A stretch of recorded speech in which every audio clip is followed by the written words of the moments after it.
I got up about 10. So join me for Lee Anderson's Real World every Friday at 7 p.m. only on GB News. The People's Channel, Britain's news channel.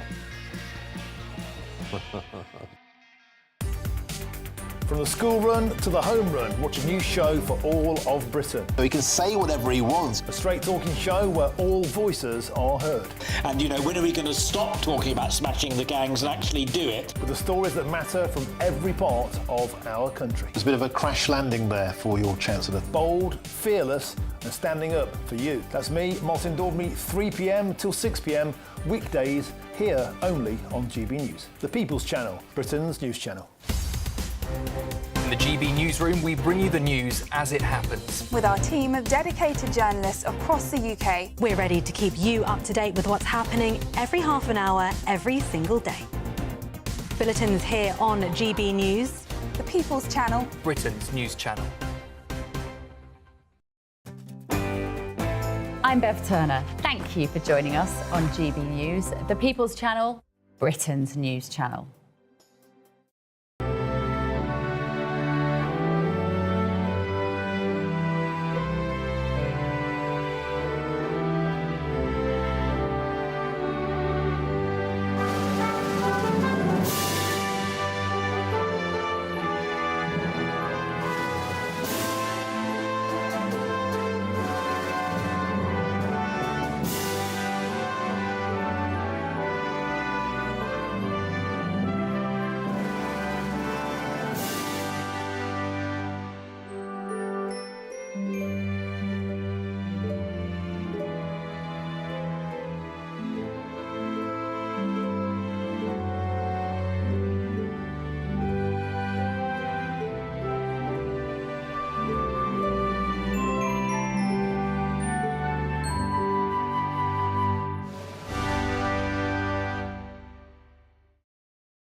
Take back illegal migrants or face visa sanctions. That's the Home Secretary's message to countries like Nigeria and Pakistan that refuse to take back their nationals.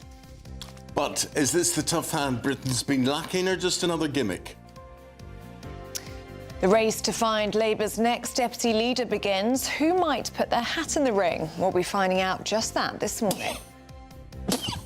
Damning new league tables expose the state of the NHS, with the best and worst hospitals named and shamed. The Duke's big donation, Prince Harry prepares to give back to a children's charity as he carries on with his UK visit. But there's no word on whether a meeting with his father or brother is going to happen. French politics in crisis. The government collapses there for a fourth time in less than 2 years. But could the chaos jeopardise the Channel migrant returns deal? What's your top spending priority? We'll be talking about that as it's revealed almost half of us put holidays above dining out. And the finishing touches are being added to a life-size sculpture of a Lancaster bomber in Lincolnshire. It's to honour World War II RAF crews. For you, dear, I'd do anything. I do believe that's true. It really is.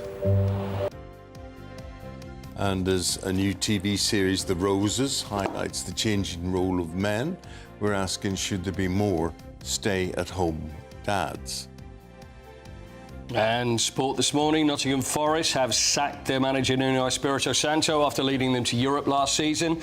Scotland stay on course for a place in next year's World Cup with a win in Belarus, but that was behind closed doors. And tonight, England head to a bear pit atmosphere in Belgrade against Serbia.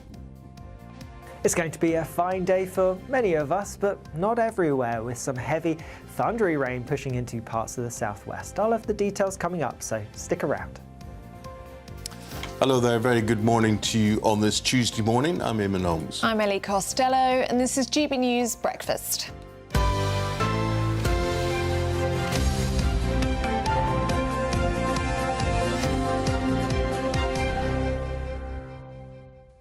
Did you watch the Great North Run at the weekend? I saw bits of it.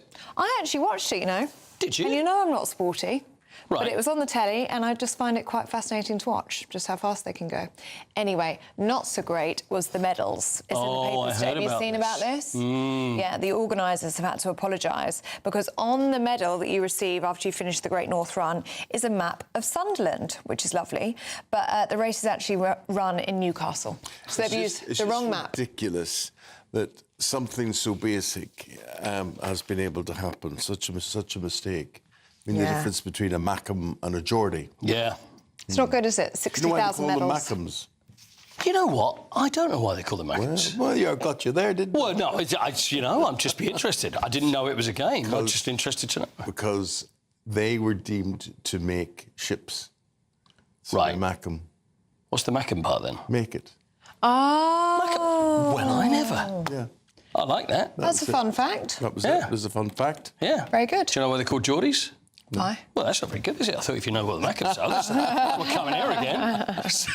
We'll find out by the next hour. Yeah, but a absolutely ridiculous situation. How ridiculous is that? What sort of, dumbwit sort of put that together, So I know it goes over the... Sunderland and Newcastle It goes over the Tyne Bridge, I know that. But I thought it did head towards, maybe not, Great North Road. It's a bit bizarre. Towards it, but that's it. Yeah, that is bizarre, though, isn't it? Yeah. Ridiculous. Well, the organisers have had to apologise. They said lots of people took a look at the design of the medal and nobody had picked it up. So I don't know if that makes it better or worse, So they're all really. stupid then. Yes, yeah. I don't know if it makes it better or worse. 4 minutes past 6. Anyway. A very good morning to you. Good to have you on board. Our top story this morning is that the new Home Secretary could issue visa suspensions for countries that refuse to take back illegal migrants. Yeah, Shabana Mahmood has vowed to do whatever it takes to tackle the small boats crisis and said she'll go further and faster than her predecessor, Yvette Cooper. The Home Secretary has firmly ruled out standing for the deputy leadership of Labour and insists that her top priority will be to secure British borders. So, will Labour's no-nonsense starts on illegal migration actually start to work? Well, joining us now is Deputy Editor for The Spectator, Freddie Gray. What do you make of this, Freddie? I mean, talking tough sounds like hardball, doesn't it? Or do you reckon it's another gimmick? Well, it does sound like hardball, but after a certain point, the amount of no-nonsense talk itself becomes nonsense, doesn't it? Shabana Mahmood, good luck to her. It's a very big job. She's a capable woman. She's proven that she's a capable woman in the past. But all this talk of sort of new broom, I'm going to come in, sort it out, we're going to go faster, further than before, it makes you think, well, what about Yvette Cooper? She was Home Secretary. Presumably she's done a pretty bad job if it's such a mess that Shabana Mahmood has to come in and clean up. But she's now Foreign Secretary. She's not been kicked out. And this is the problem Labour have, is that they do not have a grip on the policies that they say they're going to do. One in, one out was the previous policy, which is now collapsing as the French government collapses. Unless you're a minister, one in, one out. Unless, well, sorry, oh yes. Well, exactly, it's not one in, one out for ministers. It's shuffle about for ministers.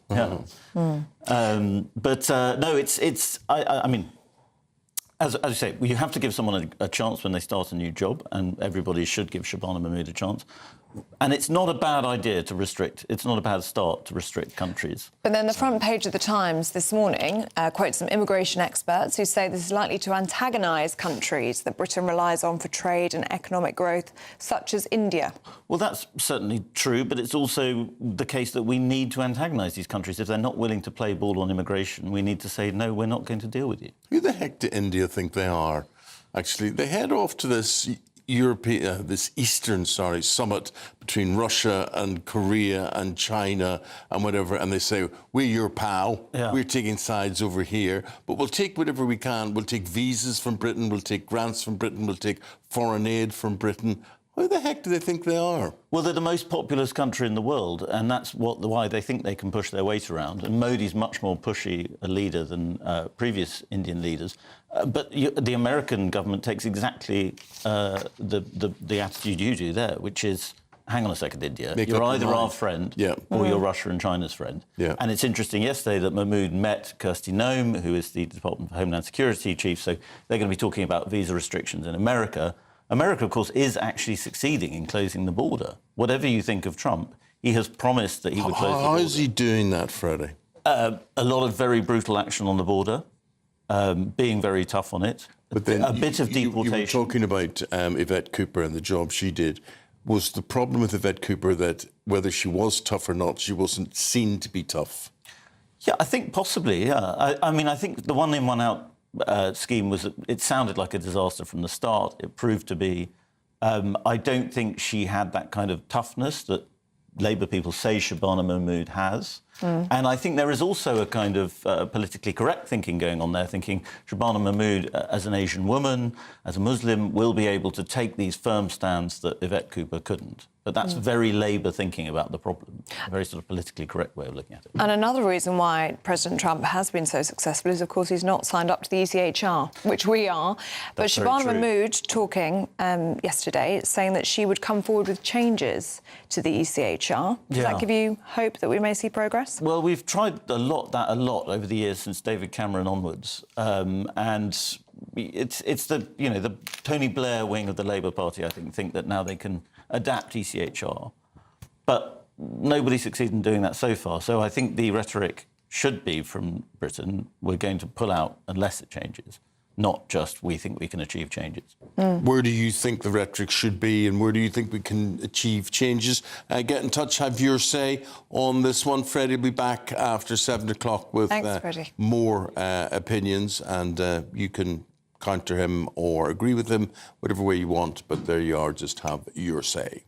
Now, at 9 minutes past 6, the not-so-prodigal son returns. Well, Prince Harry came back to the UK yesterday and spoke at the Well Child Awards in central London. I still remember my very first Well Child Awards 18 years ago. So much has happened since those early days, for me, for you and for Well Child. The world has thrown a fair few challenges our way. But through it all, Well Child has remained rock solid in its mission.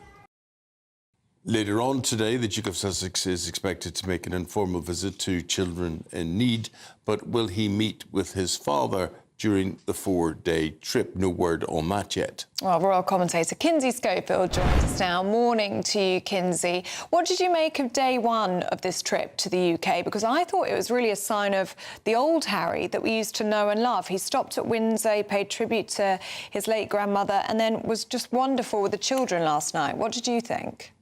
Well, I think he would be really glad to hear you say that. I think the ultimate objective here is to remind people why they fell in love with him in the first place. He polls, if you look at YouGov polls, some of the most recent ones, down at the bottom there with Prince Andrew and Meghan Markle. And I think that his ultimate objective is to remind people why they liked him in the first place. With the Children in Need event that's happening, this is a charity that aids disadvantaged young people. Again, you said it's so great to watch him with young people. I think that that is another strategy. Also something we saw him engage with a lot with his mother, Princess Diana. Princess Diana loved children as well. I do think he is likely to appreciate that coming from you, but I think I'm a little more cynical. I remember the hurt he caused the royal family towards the end of the Queen's life, and it's going to take a lot more than a 4-day trip to the UK to change my opinion of him. And can that opinion be changed as long as he is Mrs. Meghan or Mr. Meghan Markle? I mean, Harry needs to take credit for his own actions. Spare was in his name. Spare, got into a lot of personal things that were completely separate from Meghan. So I do think he needs to apologize. I'd like to know that he apologized to his family. Prince William, though, has a very full schedule ahead as well. We did see him on Monday. We saw him along with the Princess of Wales, honoring his late grandmother on the 3rd anniversary of her passing at the Women's Institute. Now, this is an organization that was deeply cherished by the late Queen Elizabeth. Tuesday, which is today, we expect to see him at Spiral Skills, a youth organization that's received a lot of support from his Homewards Homeless campaign. And on Wednesday, he'll mark World Suicide Prevention Day with a visit to a mental health hub. So obviously his objective, staying very busy throughout this trip so that, maybe their paths don't collide. The papers here reporting, Kinsey, that they were just 7 miles away from each other yesterday, just a 15-minute drive, and obviously the two brothers didn't see each other. What do you think the likelihood is of Prince Harry seeing his father, the King, whilst he's here in the UK? I mean, obviously, as a family, we would love for them to reconnect, but that BBC interview was so damaging when Prince Harry sat down and said that there was people conspiring against him when it came to his security, and that his father could step in and handle things for him and take care of everything. And then I think the most damaging line was, "I don't know how much longer my father has to live." You know, the palace doesn't want the king seen as weak. They want him seen. We see so much of him. They want us to see how healthy and vibrant he is, and that he's fighting this cancer. So I think that it's in the king's best interest, probably, if they want to remain, you know, like looking like a strong unit, that he keeps his distance from his son. But the human side of things, of course, we'd like for them to find some sort of reconciliation, because it's just common sense if you have a heart. And what's in Harry's best interest, Kinsey? What way do you think he wants to see himself reinvented? What's in his I mean, I do think that he lacks purpose here in the United States. Meghan has a television show. She has products. This is what Harry was born to do. This is what he was raised to do. And I think that he would like the opportunity to do this more regularly. And he has to show that he is going to behave himself and isn't going to continue to attack the British royal family. And maybe he can continue to represent charities and come over to the UK whenever he wants. But, you know, Senabale, when there was the fallout with Senabale, Dr. Sophie Shandaka said herself, the brand has become toxic and it's no longer beneficial to the charity. And he has to consider that that brand was tearing into the royal family for 4 consecutive years. They've slowed down. Hopefully it will completely cease. Kinsey, appreciate it. Thank you very much indeed for your views as always. Thank you. Thanks, Kinsey. Now, at 14 minutes past 6, let's get a check on the weather with Alex Burkill. It's going to get a bit bumpy as the week goes on. Here we go. Expect warm spells with the odd rude interruption. Boxed Boiler sponsors the weather on GB News. Good morning, I'm here with your GB News weather update coming to you from the Met Office. Now for many, today's actually going to be a largely fine day. However, we do have some fairly wet weather across parts of the southwest. That's going to be feeding in as we go through the day, turning heavier and more persistent with some blustery winds and the risk of some thunder as well. Elsewhere, a few showers across western parts of Scotland, maybe Northern Ireland, and some across some central areas, but most central and eastern parts actually staying dry with some decent sunshine.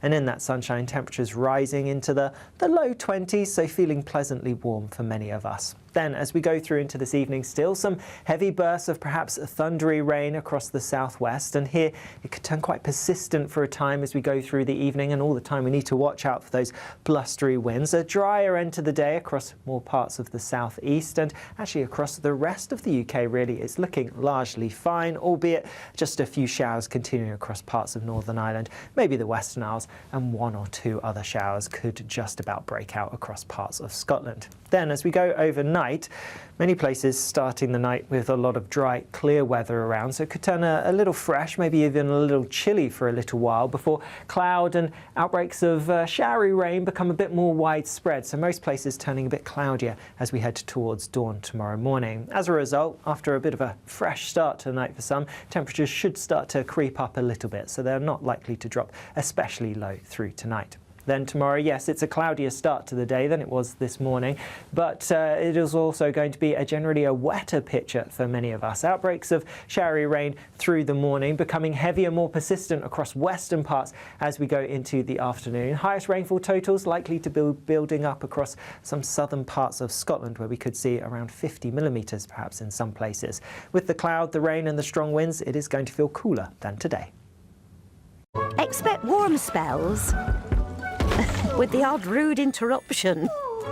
Boxed Boiler sponsors the weather on GB News. Now, do stay with us. Still to come, the final touches are being put to a Lancaster bomber memorial in Lincolnshire. We'll be showing you more on that next.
This is our country, and we think it's amazing. From high tea to the high street, we love it all. Even the rain, we like that too. There's nowhere else we'd rather be. That's why we're here to be the fearless champion of Britain, its voices and its values. Because we are GB News, the People's Channel, Britain's news channel. It's Patrick Christie's Tonight, and here we do things differently. It's explaining the absolute madness of this, doesn't it? It's explosive. I mean, this is very good. It's lively. 850. Your government sat there, Sean, and it did nothing. It's controversial. And the Middle East has been in turmoil since before I was born. It's everything you need to kickstart your evening. Everyone's had their Weetabix tonight. I love to see it. That's Patrick Christie's Tonight, weeknights from 9 p.m. Only on GB News, the People's Channel, Britain's news channel.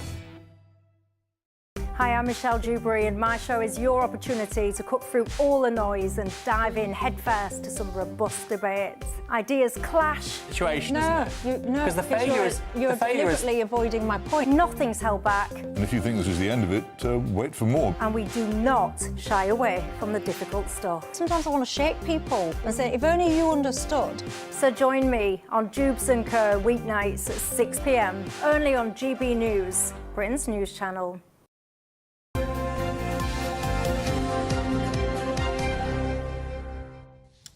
Now it's time for the Great British Giveaway now, and it's our biggest prize package to date. This is a goodie, right? It's worth an incredible £104,000. Your chance to drive away with a brand new 4-berth motorhome as well. It doesn't stop there. It doesn't, no. Also a whopping £30,000 in tax-free cash. It could all be yours. Here are all of the details that you need. You're not going to want to miss our greatest Great British Giveaway so far. You could bank an incredible £30,000 in tax-free cash to spend however you like. And if that wasn't enough, you'll also get to drive away in this brand new motorhome. With thanks to Marquis Leisure, this brand new 2025 Benimar Primero could be yours. It comes with all the mod cons you'd expect from a vehicle worth over £74,000 and comfortably sleeps 4 people. This prize package is worth over £104,000. And remember, if you can dream it, you can drive it away. For another chance to win, text WIN to 63225. One entry costs £2.50 plus one standard network rate message. Or text BONUS to 63225. 5 entries cost £5 plus one standard network rate message. Go to gbnews.com/win. Entries start at £2.50. Call 0903 686 3232. Calls cost £2.50 plus your network access charge. Or post your name and number to GB16 PO Box 8690 Derby DE1 9TT. UK only. Entrants must be 18 or over. Lines close at 4 p.m. on the 31st of October. The winner will be contacted live on GB News, week commencing 10th November. Please check the closing time if listening or watching on demand. Good luck. Now, a story we've been following on the programme we bring to you now, and that's the finishing touches have been added to a big sculpture. It is a life-size sculpture of a bomber, a Lancaster bomber, made famous in the Second World War. And this is going to be erected, well, it has been erected in Lincolnshire. Well, the steel structure honours World War II RAF crews who served in the region known as Bomber County. Our reporter Anna Riley has the story. Putting Lincolnshire on the map. On Freedom's wings is a newly built full-scale Lancaster bomber. The steel aircraft replica sits proudly between Newark and Lincoln. An 8-year labour of love for the Bomber County Gateway Trust, the charity's vision is now coming to life. This is a bit of a county landmark here on the edge of Nottinghamshire and Lincolnshire to sort of thank the RAF and the county because it's known as Bomber County. We've based this plane, this Avro Lancaster, on one that crashed in the woods behind us in 1942 on the 19th of September. Sadly, 4 of the crew died, 3 survived. And so we've based it on that, sort of banking home, you know, as it's flying round, sculpting round, back to RAF Swinderby on its final mission home. The iconic landmark can be seen by 34,000 motorists daily as they drive along the A46. It's over 30 metres tall and larger than the Angel of the North. We're the company that have actually fabricated the structure itself, and we've built the Lancaster, and Been doing that over the last 5 or 6 years, and the final structure weighs over 100 tonne in itself. The substructure weighs 75 tonne, and then the biggest single fabricated piece is 25 tonne. I'm very proud of the county. I'm very proud that we are Bomber County, and of the history and of the 55,000 men and servicemen and women of Bomber Command that actually never made it home during the war. Both my grandfathers were in the RAF during the war, and it's as much as a little honour to them and a little doff of the cap to them, and it's my way of honouring their legacy. The sculpture has been built thanks to hundreds of thousands of pounds in charitable donations and tireless volunteer work. My history is father being in World War I as a bomber pilot, and then in World War II he was the local Captain Mannering. I like to fly vintage World War II aircraft, so I rented a P-51 Mustang and an instructor, and flew around the area, did aerobatics, and raised quite a sum of money for the project. And hopefully it'll be a tourist attraction like the Angels of the North, and we'll draw in people and funds will follow suit. Because we'd love people to keep on donating, mainly for the maintenance. People will soon be able to see On Freedom's Wings up close to honour the county's Second World War RAF crews. Anna Riley, GB News. I'm at the time at 6:25. It's time now for our daily reflection with Joel Knight. Joel is a Church of England vicar.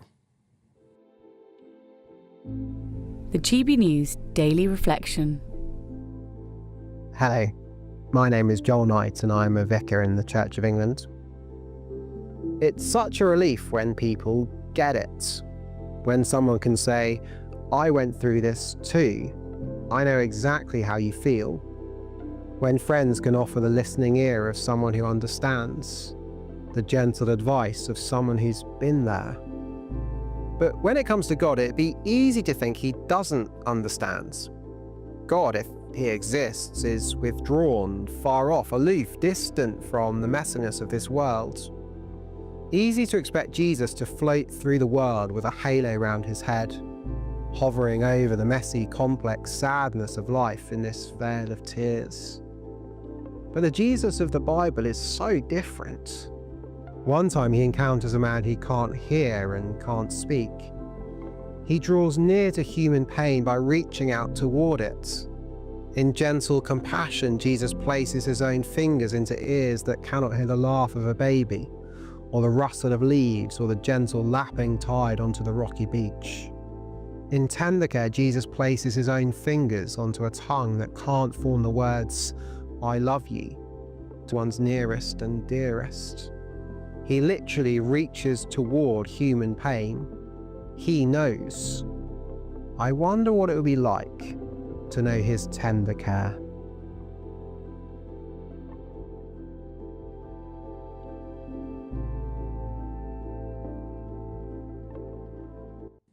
Now, if you're travelling to work or school this morning, here's your traffic and travel update.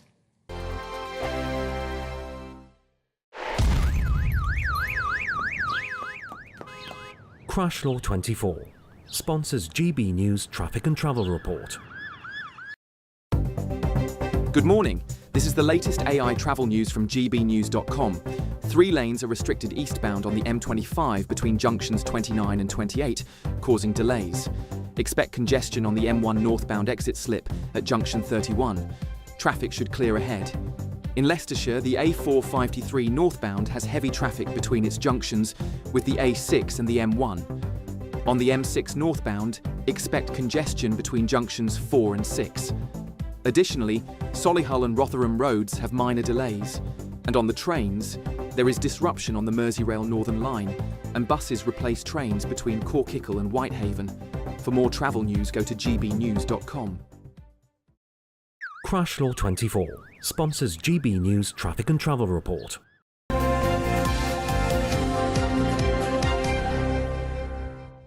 Well, that's your travel update, and things particularly bad in London. London took things really the ground to halt yesterday with the tubes and then the buses taking the overload on that. But it was not a good day to be in London. It was not a good day to be in London. RMT walk out until Friday. So yesterday I got a taxi home from work and took ages because the roads were all blocked. I don't know if you found the same thing, the roads being so busy. Obviously, everyone pushed onto the roads, and then long queues for buses. Yeah.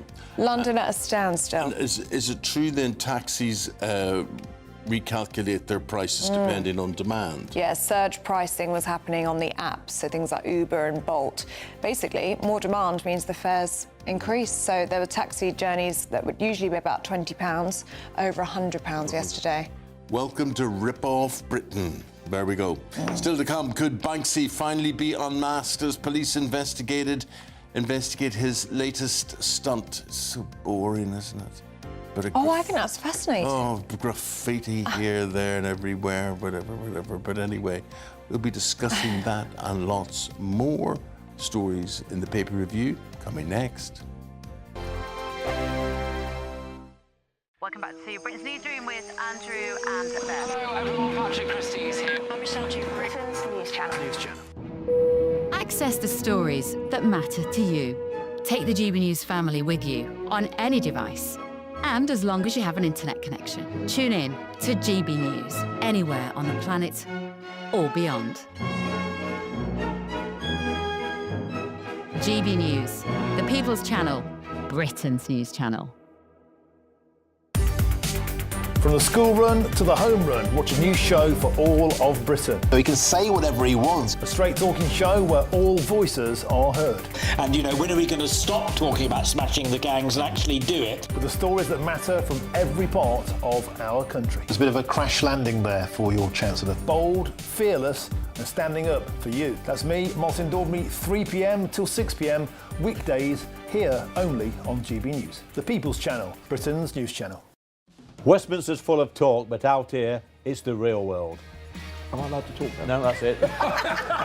This is where it matters, real people and real lives. That's what politics is all about. In fact, has Trump made a good start? No. Straight answers, no spin, and just a couple of pints. How many fingers have I got up? About 10. So join me for Lee Anderson's Real World every Friday at 7 p.m, only on GB News.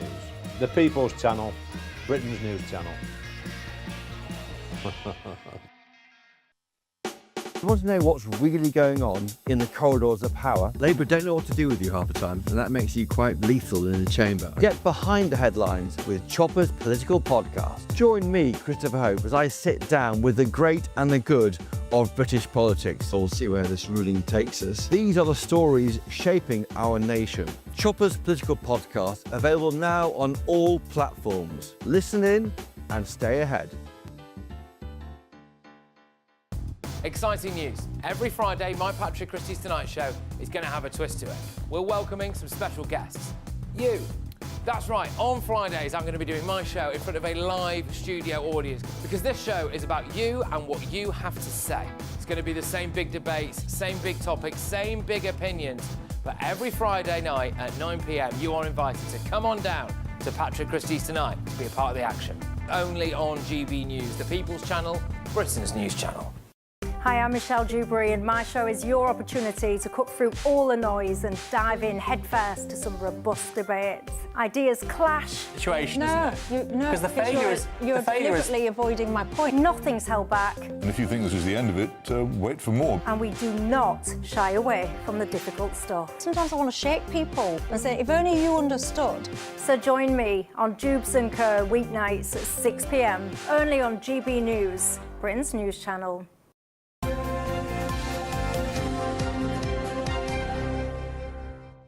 Now, do stay with us. Coming up this Wednesday at 7 p.m. is the Farage Immigration 2-hour special. You won't want to miss that one. GB News will be covering some astonishing exclusive stories, speaking to stellar guests and providing world-class analysis on this one. Immigration isn't just an issue, it is the issue of our time. We need your views on this one.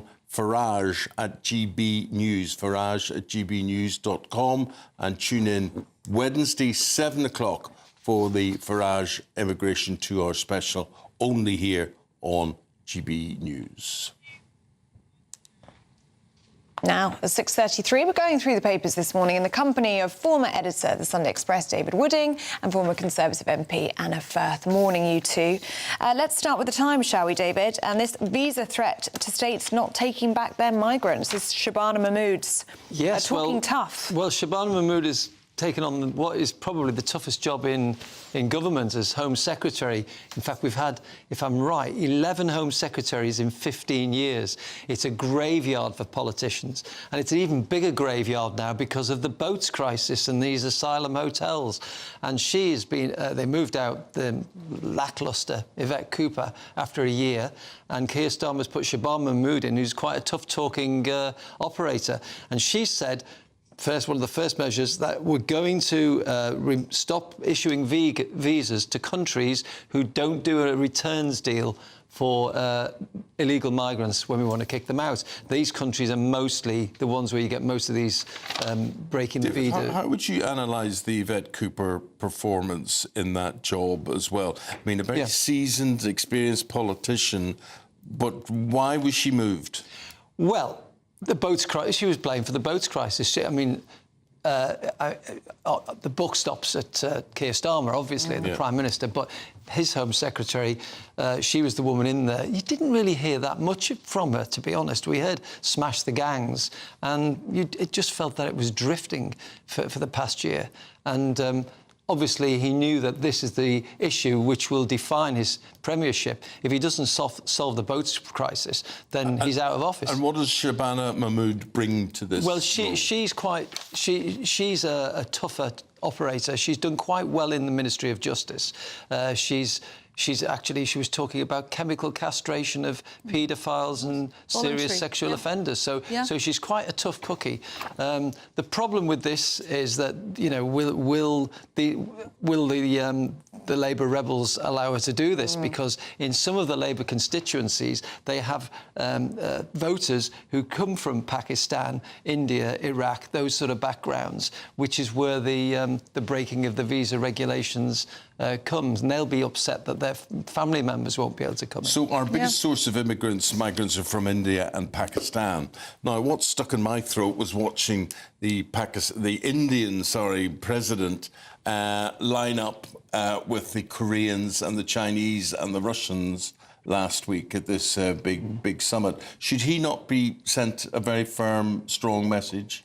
Well, I think we've definitely got to treat countries equally, and if we are going to be stopping countries from getting visas, then I think it should be fair across the board. I don't think we should be picking and choosing. Why do we need people from India? Well, I mean, the reality is that an awful lot of people come from India who are highly qualified, who work in the city, they'll work in our health service, but it's not the only country in the world where people are highly qualified.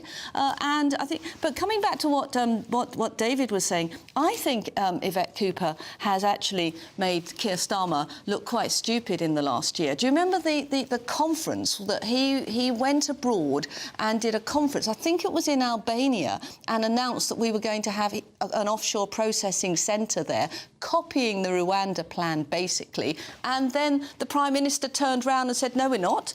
We're not going to do that at all. I mean, that was such a banana skin, and that was her brief. You know, that was her department who made that big mistake. And you know, how can she not go? I mean, she's announced the 1 in, 1 out deal, the 100 in, 1 out deal hasn't even started. I mean, the biggest. And now the French government's collapsed. And now the French government. She's given all this money to the French, and yet the boat's still coming, and we've had record numbers. And so really, she's been a disaster. So, you know, don't blame him for getting rid of her. The problem for Shabana Mahmood really is she's still, whatever happens, she still hasn't got a deterrent, because the Rwanda scheme, which was a deterrent, has been scrapped on the first day of the Labour government. And I feel so strongly about this, because not just because I was in government, I was, you know, helping the government to get this through, but because taxpayers' money was spent on this scheme, millions of pounds. The very least that the government could have done was give it a go.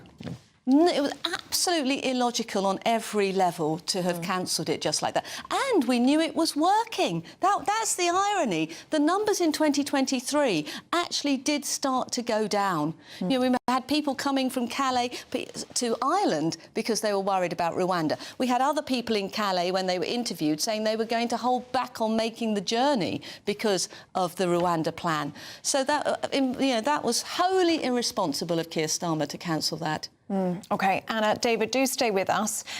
Do stay with us as well at home. Still to come, we're going to be joined by Secretary of State for Health and Social Care, Wes Streeting. But first, if you're in search of some holiday sun, because you're not going to get any around here, here's the forecast for some of the top European destinations. Ready to soak up that holiday sunshine? Won't we need some cover? No worries, all sorted. All Clear Travel Insurance sponsors GB News Travel Destinations Forecast. Looking ahead to tomorrow and across particularly northern parts of Italy, also into Croatia, there will be the return of heavy thundery rain. Also around the Canary Islands, a few showery bursts possible. A bit of rain pushing into the north of Portugal and northwest Spain. Otherwise, a good deal of fine, often sunny weather around. Also across Greece, generally dry, just a few showers to watch out for here. As we go through the rest of the week, away from parts of Italy and Croatia, it is going to be mostly dry and sunny. All Clear Travel Insurance sponsors GB News Travel Destinations Forecast.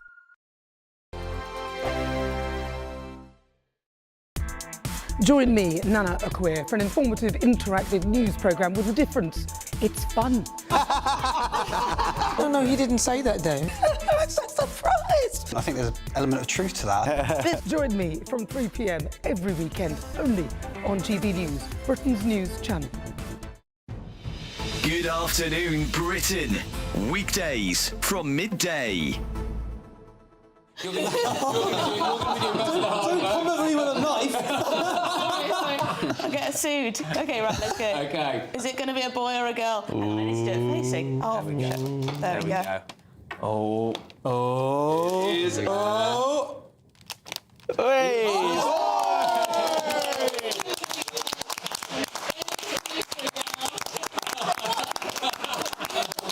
Oh. Not another young Patrick. Emily and It's going Patrick. to be another Patrick. I just wanted to give you a little token of something. Pink, now that you got the gender wrong. Look, who was to know? Who was to know? You kept the secret well. It's just to rip through the paper. It's just a very little thing for the little baby. It's gosh, a lot of wrapping paper. Yeah, it's to make it look bigger than it actually is. It's somewhere. Come on. No, it's there somewhere. There you go. Oh, brilliant. It's a little. What is this? GB baby. I get a little smurf. The archetypal GB baby. I'm sure. You do treat me, Tom. I'm sure your son will have a show at about 6 months old. It's just absolutely inevitable. Well, there you go. We can make the GBBs. That's very sweet of you. Thank you, Tom. I'm going to miss you. Oh, it's going to miss all you guys, actually. Yeah. I really hope you don't stay away for too long, and I hope you're going to be coming back in whatever shape or form sort of throughout the process. You have me back. I hope we're going to zoom in and see you sort of, from your maternity bed. Well, there was a conversation about doing some kind of 24, what is it, one born every minute. 24 hours a minute. Yeah, well, I think we vetoed that, but we could get Cameron Walker outside the window. GB News, the People's Channel. In the GB Newsroom, we bring you the news as it happens. With our team of dedicated journalists across the UK. We're ready to keep you up to date with what's happening every half an hour, every single day. Bulletins here on GB News. The People's Channel. Britain's news channel. Britain was once the envy of the world. But look around. A nation that no longer knows what it is or where it's going. A country that's broken. How do we fix Britain? How do we bring it back? Friday night with Matt Goodwin at 8 p.m. Only on GB News.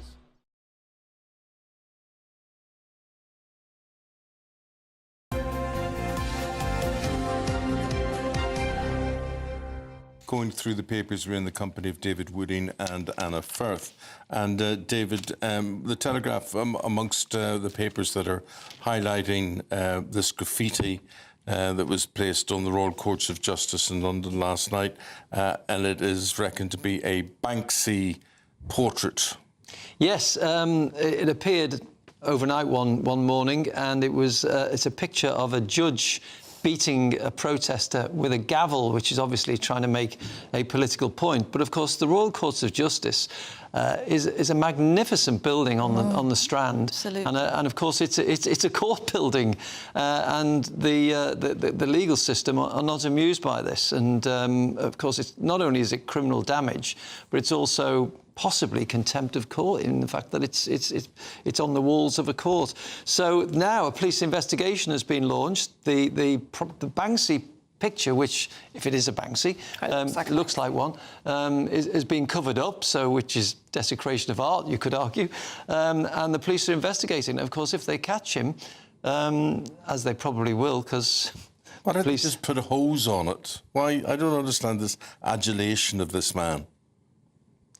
Well, I don't know. He's become like a folklore hero, hasn't he, in a way? I mean, some of his works are quite witty and clever and well painted, but you don't do fortune. it. Yeah, How is he absolutely. able to do this? That's what I'm there's no thinking. security around Or this. CCTV. I mean, it's the Strand. That's the weird thing. There is CCTV. Well, it's been turned away, hasn't it? Well, maybe there was something clever here, because the graffiti sits just beneath a CCTV camera. So maybe they realised that turned away. Yeah, that they were out. Yeah. So they should. If they catch him, he can get up to 10 years in jail if it's serious damage and a £5,000 fine. But the point is, he will appear in court and will have to be named. He can't say, give your name to the judge, and he'll say Banksy. He's going to have to give his real name. He's going to have to give his real name. But I really actually think that they should throw the book at him, because I'm absolutely fed up to the back teeth with our taxpayers' money being spent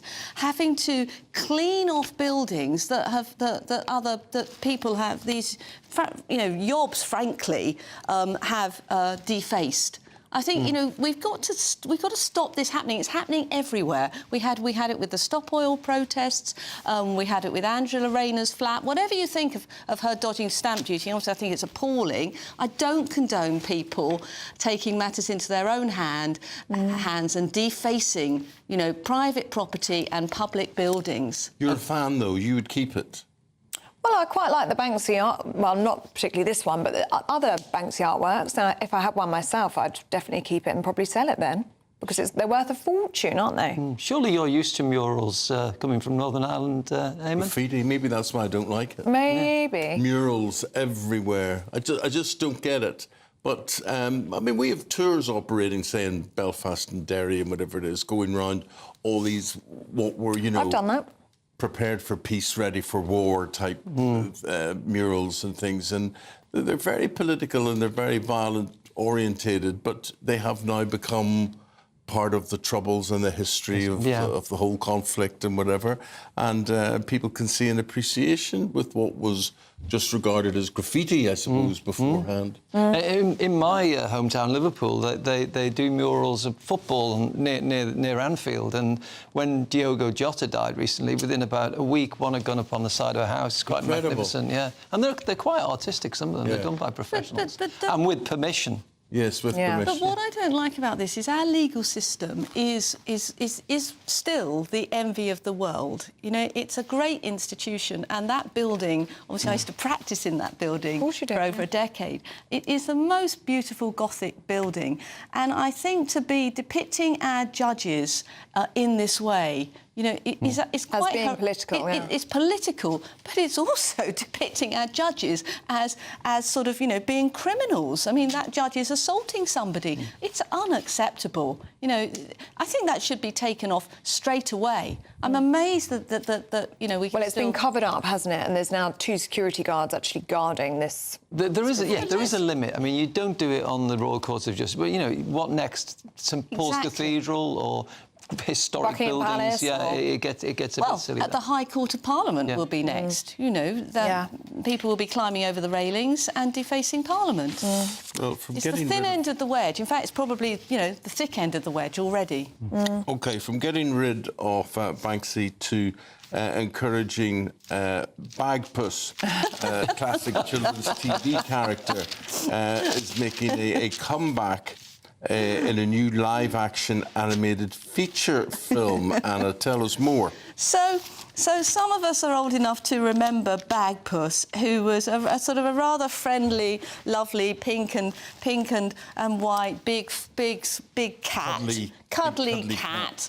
And it was a children's programme, and sort of just like, you know, Paddington, they're making a feature film of. Oh, here we can see it on our screens. They're making a feature film of Bagpuss, but actually, I preferred the Wombles. I loved the Wombles. And I'd love to see a feature film with the Wombles, because I thought their message was so wholesome, to be picking up litter and recycling it before sort of, you know, the green thing was even a massive thing. They're having to bring back all the classics, aren't they?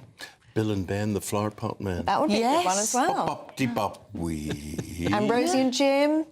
And the duck. And Captain Pugwash. I used to like the way that the boat gradually sank at the end of each episode.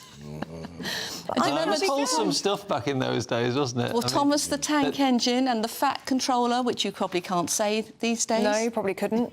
No, and they'd probably be on the fat jabs, wouldn't they, the Fat Controller? Yes. Keep it topical. Oh, dear. But I always remember the live-action versions, like Tales of the Riverbank. Oh, yes. Where you had Johnny Morris voicing... Hammy the Hamster and yes. Roddy the Rat.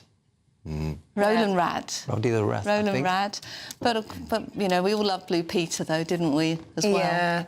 Anna, let's just have a very quick look at Prince Harry, shall we, who was landed in London yesterday, went to pay tribute to his late grandmother in Windsor, just 7 miles away from his brother. I know. I mean, you know, I've got to say that these pictures of Harry and the footage we've seen of him sort of, you know, playing with the children and sort of fencing with a balloon, I mean, I actually think that looks like the old Harry to me. That's what I said. It makes you feel sad, doesn't it? It does. There's the cheeky smile. He's so good with children, and it's lovely to see him doing charitable work. And, you know, he's done his time, hasn't he, being over there with you-know-who. Yeah. OK. Anna, David, thank you very much. We'll see you in about 45 minutes' time. Well, joining us live now from Westminster is the Health Secretary, Wes Streeting. Very good morning to you, Mr Streeting. Good morning. Morning. Let's talk about the revival, shall we, of the NHS league tables that you're here to talk to us about today. Lots of concern, especially from a think tank this morning, saying that they're worried that seeing hospitals ranked in a league like you would the Premier League is going to discourage people from getting treatment from those poorly performing hospitals and the trusts and the people that are working for them. They're also worried about the small trusts in remote areas, some of which have been struggling to provide high-quality care, could actually be badly affected by this. What do you say to that criticism? Well, I'm afraid that is the sort of elitist nonsense you often hear from think tanks, whose researchers have access to all of the data and know perfectly well which hospitals and which trusts are highly performing and poorly performing, but would rather that the well-informed, sharp-elbowed middle-class intellectuals of this country have access to the information, but not normal people. And I'm sorry, but that just doesn't wash for me. We all know, because people are experiencing it all the time, that there is wide variation in the performance of different NHS hospitals, indeed different NHS services within hospitals. We saw that put starkly by Macmillan just the other week in terms of cancer care. And I believe very strongly that if we're serious about turning around the NHS, and if we're serious about making sure that every patient in every part of the country gets access to high quality care every time, then sunlight is the best disinfectant, and you don't tackle problems and challenges by pretending that they don't exist. And that's why these tables are so important, because they do set out the information. We've used a wide wide range of metrics, from the sort of data that your viewers will be used to seeing reported on things like NHS waiting times or ambulance response times, right through to the sorts of data that doesn't get published so much on things like the NHS staff survey, how are staff treated by their employer, or the CQC, the Care Quality Commission reports and their data. So a really wide range of data.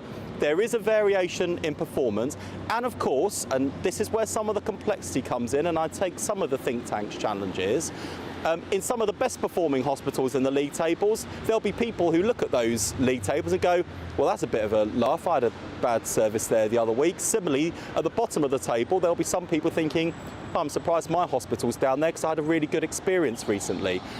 There will be, in some of our poorest performing hospitals, great care, and in some of our best performing hospitals, people who've not had a great experience. So it is a bit more nuanced and complex, but the great thing about these data and the league tables that we're setting out is that we can see the variation in performance, and it's my job to support the system, to support the NHS to tackle them. But Secretary said, can you really do that? Can you see the differences when you've got, say, for instance, this massive pay dispute with doctors to settle?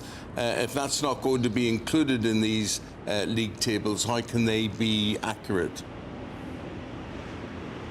Well, I mean, quite honestly, I think that a lot of frontline staff will also welcome the transparency. There is nothing more demoralising than going to work, slogging your guts out, doing your best, and going home at the end of a long shift thinking, you know, my best wasn't good enough ultimately because our hospital's poorly led, or we're not given the right tools to do the job, and all of the other factors that can really impact on doctors, nurses and other NHS staff's ability to give patients the experience that all of us would want for ourselves. So whenever I've talked about the challenges in the NHS, whether it's patients, whether it's NHS staff, I think people have just been grateful that someone's come in and has actually firstly noticed and secondly been prepared to be honest about it. And sometimes I'll be making a rod for my own back. For example, we're shortly going to be publishing the data for the first time on the number of patients being treated on trolleys in corridors. Now, that's not been published before, I think largely to spare political blushes of my predecessors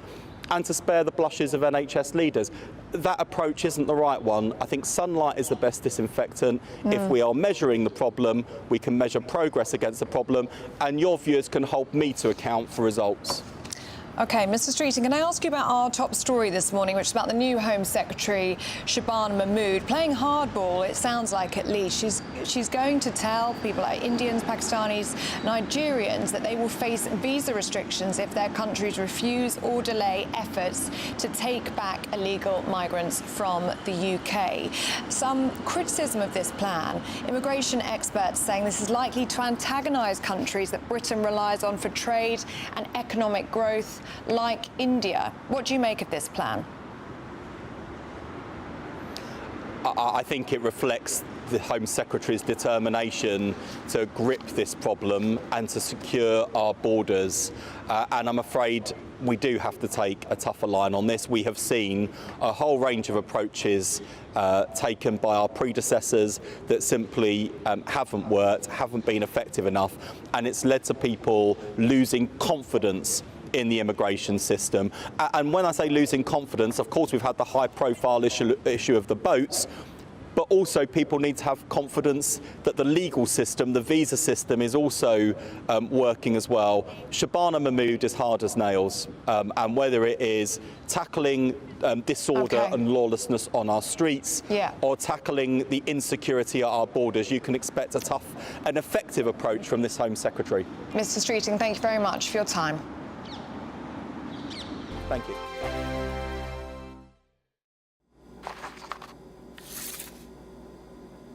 Crash Law 24 sponsors GB News Traffic and Travel Report. Good morning. This is the latest AI travel news from gbnews.com. On the northbound A1, between the junctions with the A184 and the A694 near Gateshead, we have a road collision causing some lane closures. This may affect your journey plans.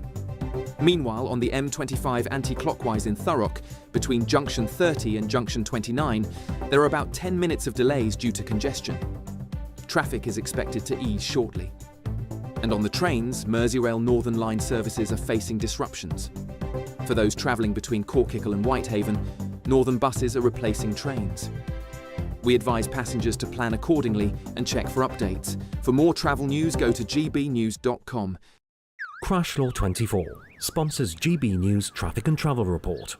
You could bank an incredible £30,000 in tax-free cash to spend however you like. And if that wasn't enough, you'll also get to drive away in this brand new motorhome. This brand new 2025 Benamar Primero could be yours. It comes with all the mod cons you'd expect from a vehicle worth over £74,000 and comfortably sleeps 4 people. This prize package is worth over £104,000. For another chance to win, text WIN to 63225. One entry costs £2.50 plus one standard network rate message. Or text bonus to 63225. 5 entries cost £5 plus one standard network rate message. Go to gbnews.com/win. Entries start at £2.50. Call 0903 686 3232. Calls cost £2.50 plus your network access charge. Or post your name and number to GB16 PO Box 8690 Derby DE1 9TT. UK only. Entrance must be 18 or over. Lines close at 4 p.m. on the 31st of October. Please check the closing time if listening or watching on demand. At GB News, we love to hear from you, our loyal community. So drop us a line at gbnews.com/yoursay. There you can talk to each other and also to the presenters live on air. gbnews.com/yoursay, because GB News is your channel, Britain's news channel. Join me, Nana Akweer, for an informative, interactive news programme with a difference. It's fun. No, he didn't say that, though. I'm so surprised. I think there's an element of truth to that. Join me from 3 p.m. every weekend, only on GB News, Britain's news channel. In the GB Newsroom, we bring you the news as it happens. With our team of dedicated journalists across the UK, we're ready to keep you up to date with what's happening every half an hour, every single day. Bulletins here on GB News, the People's Channel, Britain's news channel.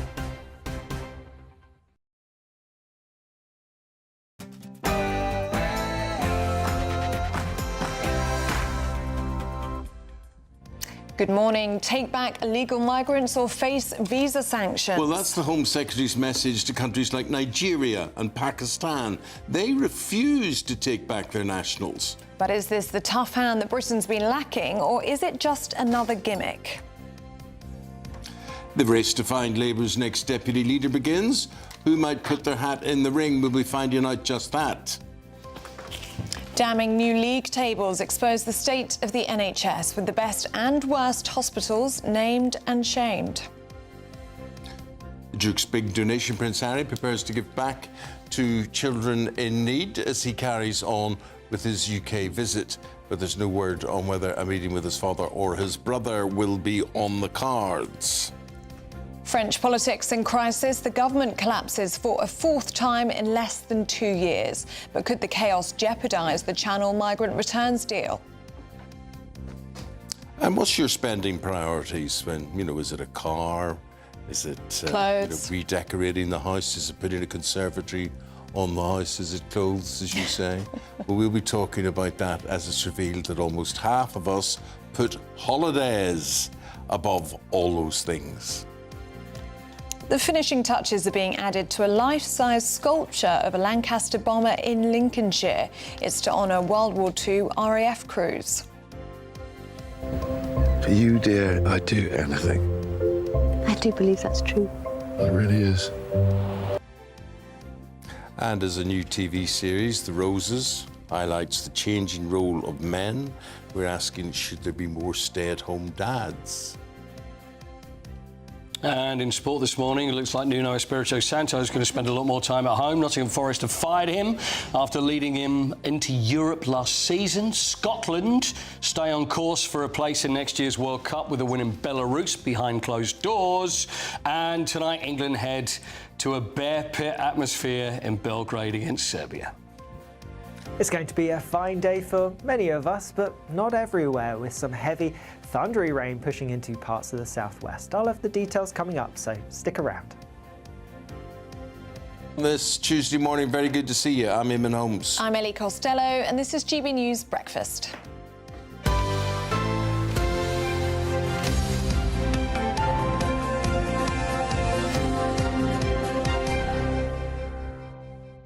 Well, early days for the managerial roundabout to be in full swing. It's not bad, is it? 3 games, one's gone already. Yeah, Nottingham Forest looking for a new manager.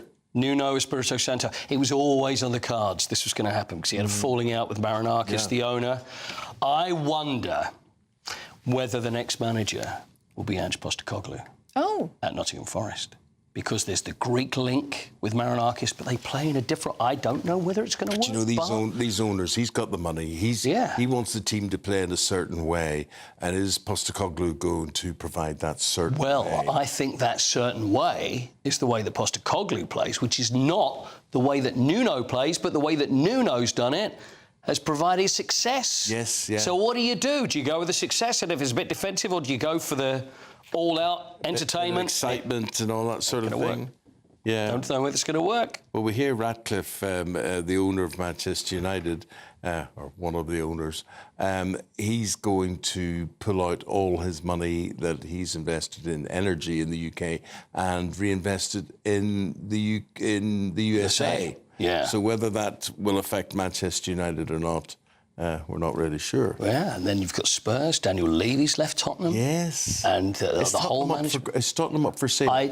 It was said yesterday, it was Vinay Venkatesham, who's the new CEO of Spurs, has said that the Lewis family have said this to them, they are definitely not for sale. They are definitely not for sale, is what he said. As an entertainment venue, have you ever been to it, Ellie? Yes, as an entertainment venue. Ellie was the most entertaining thing at Tottenham that day. What did you go and see? What did I go to see, Quitty? A match? Yes, you went to see a match. Yes. It was an actual football match. I went to see a football match, but I didn't actually watch the football. I just stayed and drank the wine. Although she did. Although to be fair, you did speak to some players and said to Pat Jennings, "Did you used to play football? Are you a footballer?" Did I send you a picture of Pat Jennings playing cricket during the week? I meant to. You did? Yes, you did. Yeah, you did. From 1970. Yeah. Very good. But Pat was lovely, though. That's fair enough. But now I am. And yeah, he's a very good football player. He was. Very good. Goalkeeper. He was very Paul, good. speak to you again in about 50 minutes' time for the Sports Rundown. Top story this morning, the new Home Secretary could issue visa suspensions for countries that refuse to take back illegal migrants. Now, I wasn't even sure there were countries like this, but there are. Yes, Shabana Mahmood has vowed to do whatever it takes to tackle the small boats crisis and said that she'll go further and faster than her predecessor, Yvette Cooper. Now, the Home Secretary has firmly ruled out standing for the deputy leadership of Labour and insists that her top priority is securing British borders. So will Labour's no-nonsense stance on illegal migration work? Earlier, we spoke to the Health Secretary, Wes Streeting. This is how he thinks the new Home Secretary will get on.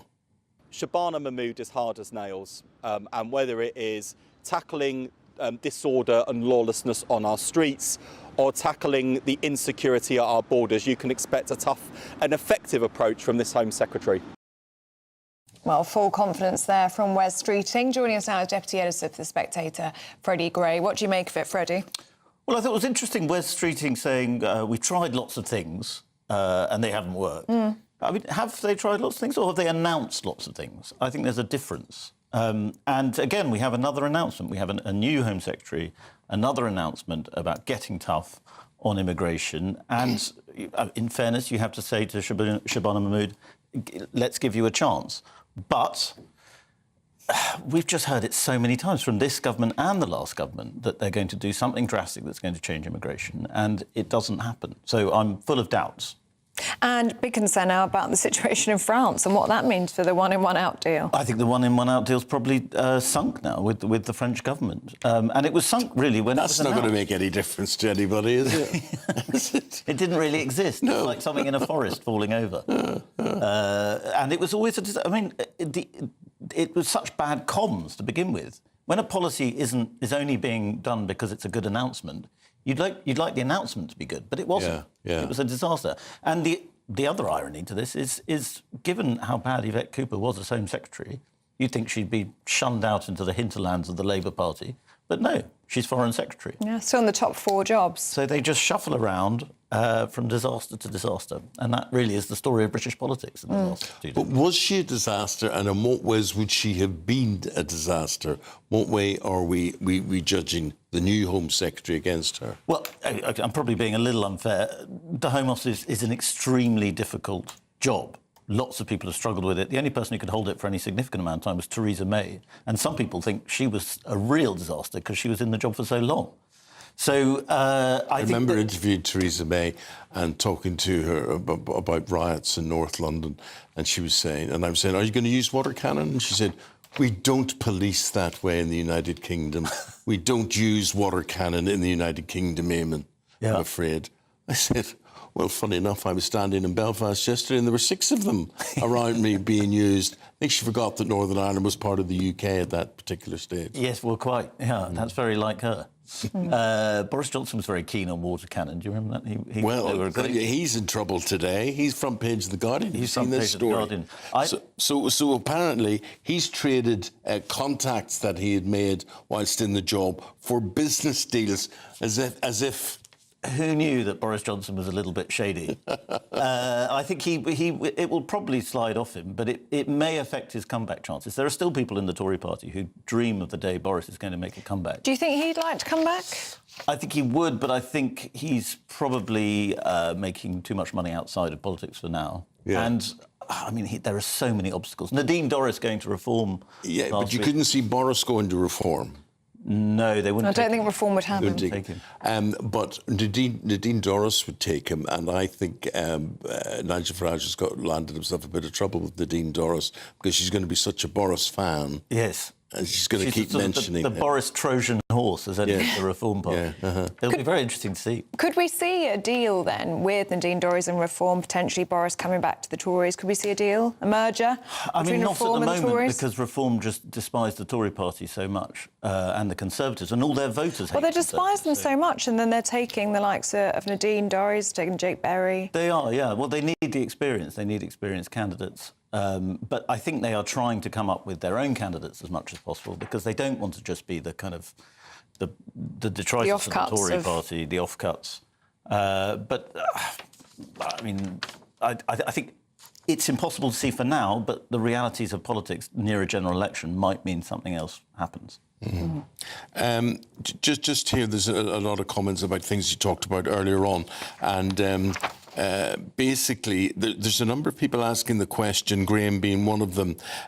Surely the best candidate for Labour leader, if he becomes an MP, is Andy Burnham. Now, I mean, I happen to agree with that. King in the North. Yeah, King in the North, and can he become king of the whole UK? But the thing is, he has to find a seat. It's interesting in watching him do the TV rounds this weekend, and he knows what's going on, and he is quietly machine gunning as many people in the Labour Party as he can. And yes, at some point they may well turn to him. But the Labour Party, as it is, I think Shabana Mahmood is a natural replacement. Well, she's ruled herself out, hasn't she? She said she's going to focus. Yeah, as deputy, she said she's going to focus on the task in hand, which is controlling our borders. Or possibly focus on the real task in hand, which is to take Keir Starmer's job. Well, potentially, yes. Yeah. But in terms of runners and riders, who would you put in that list? I mean, many of the papers saying it has to be a northern woman. I think Thornbury. Do you? Yeah, I think highly likely. I'm interested in you saying that. I mean, I like Emily. She's a very straight talker. She's good to do. You can have an argument with her, you know. And she take things well. She's robust. But where does she fit into the overall scheme? Well, I mean, I'm not... Labour tribes are very hard to read, but I'm not... I think she is sort of OK with the tribe running the Labour Party at the moment, which is... She's seen as quite metropolitan, though, isn't she, by a lot of the... Yes, I think so, although she's quite tough-talking and robust, and that's what you need. She's got experience, hasn't she? And also, what do you need in a deputy leader? It's really comms. You know, yes, they have important tasks to fill in when the Prime Minister's not there, but essentially it's not being a trouble story, which Angela Rayner became, and it's being able to present the message very convincingly on television and radio, which I think she can do. She was a trouble story, though, when she was sneering at the St George's flag. St George's flag, not the time to be doing that. No, certainly not now. No, not now. Not now. But she's one of these Labour people that always comes back because she's relentless. OK. Freddie, really appreciate your take on things. Thank you very much indeed for your work this morning. If you've got something you want to comment on what Freddie's saying, or who you think should be the new deputy leader of the Labour Party, do have your say. Much appreciated. Now, at 12 minutes past 7, and to France, where yesterday evening the French Prime Minister Francois Bayrou was ousted from Parliament after losing a confidence vote. Now, the country's been plunged into fresh political chaos. Bayrou's expected to tender his resignation this morning. But what impact could this have on the migrant returns deal? Well, joining us now is former French diplomat François-Joseph Chegenne. Very good morning to you. Thank you for joining us on Breakfast. What's happened in France? I mean, it looks as though, well, it's all come down to this French government so many times in just 2 years. What's happened? Take us from the very beginning. So your guest earlier was describing British politics as going from disaster to disaster, and it seems that the same can be said for French politics at the moment. The root of the problem in France is Macron's decision last year to call a snap parliamentary election back in June 2024. He didn't need to call that election, and the result of that election was a very fragmented parliament. And since then, all prime ministers, so two for now, and the third one will be going to be appointed by the president possibly today or tomorrow. All prime ministers have struggled with that. They struggled to pass budgets, have struggled to pass any kind of structural reform, and actually no meaningful reform have been passed since that fateful election. So the president's really paying the price of that decision, and it's very hard to see a way out. And he doesn't have good choices in front of him, basically, because of this fragmented parliament. There is no clear leader that seem to be able to unify this parliament, and most importantly, to pass a 2026 budget against a fiscal situation in France that is extremely concerning. So I'm afraid we are in for a few weeks of instability in France, and possibly a month in the coming year. And how do you think this is going to impact Britain? Because, of course, we're looking at the situation and thinking, what does it mean for our migrant returns deal with France? Yeah, so instability within France is going to have an impact on France's foreign relations. Although I think there is a very strong commitment from the president on building closer ties with the UK. That's something that is very important for him. But it will all come down to who is going to be the next prime minister and who is going to be the next French Home Secretary, because there is a scenario in which you have a centre-left or left-wing Home Secretary. And in that case, I think immigration cooperation with the UK is going to probably take a hit, because a left-leaning Home Secretary in France would probably not want to advance or deepen cooperation with the UK on this kind of issue. So this scheme that you were talking about before is very much up in the air, and will all depend on who is going to be the next French Home Secretary. OK, François-Joseph, thank you very much for your time this morning on Breakfast. And the time is 7:15. Wherever you're watching, however you're listening, very nice to have you on board. The weather picture will be a bit of a mixed bag this week, as Alex Burkle will now explain.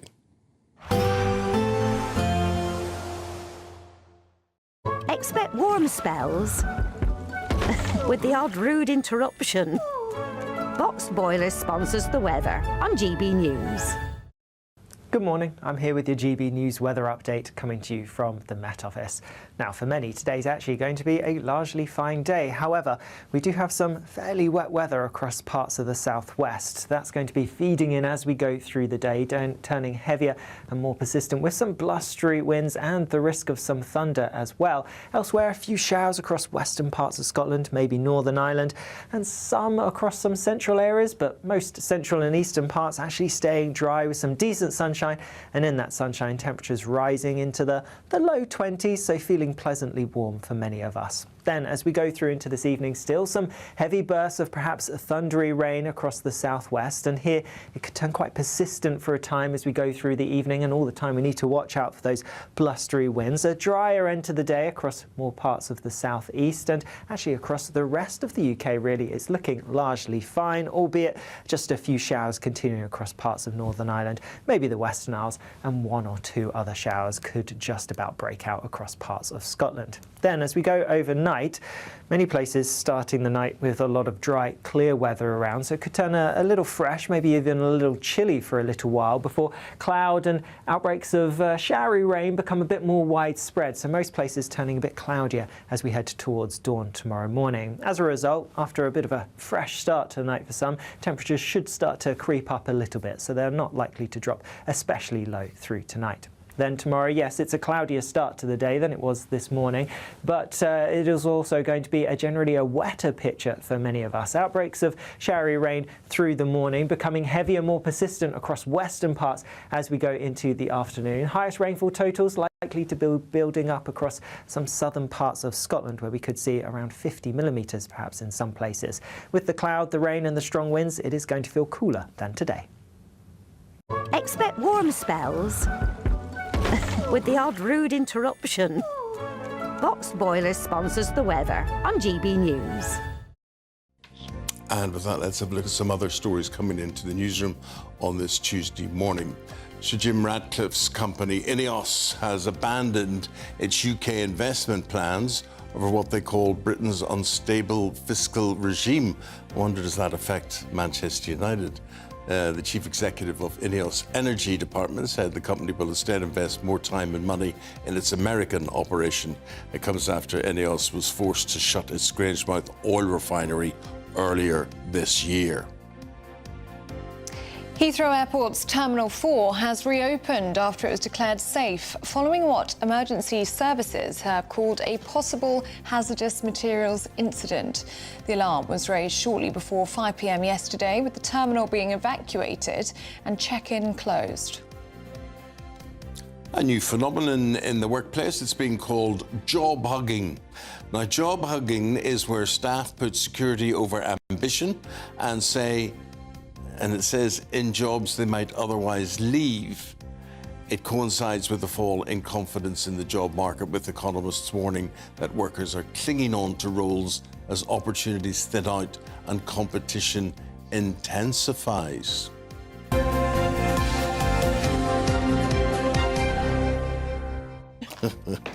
So I'm not sure exactly what all that meant, but it just means there are less jobs around.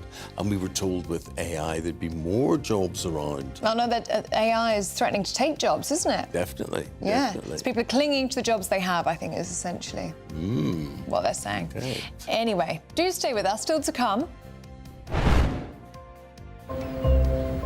For you, dear, I'd do anything. I do believe that's true. It really is.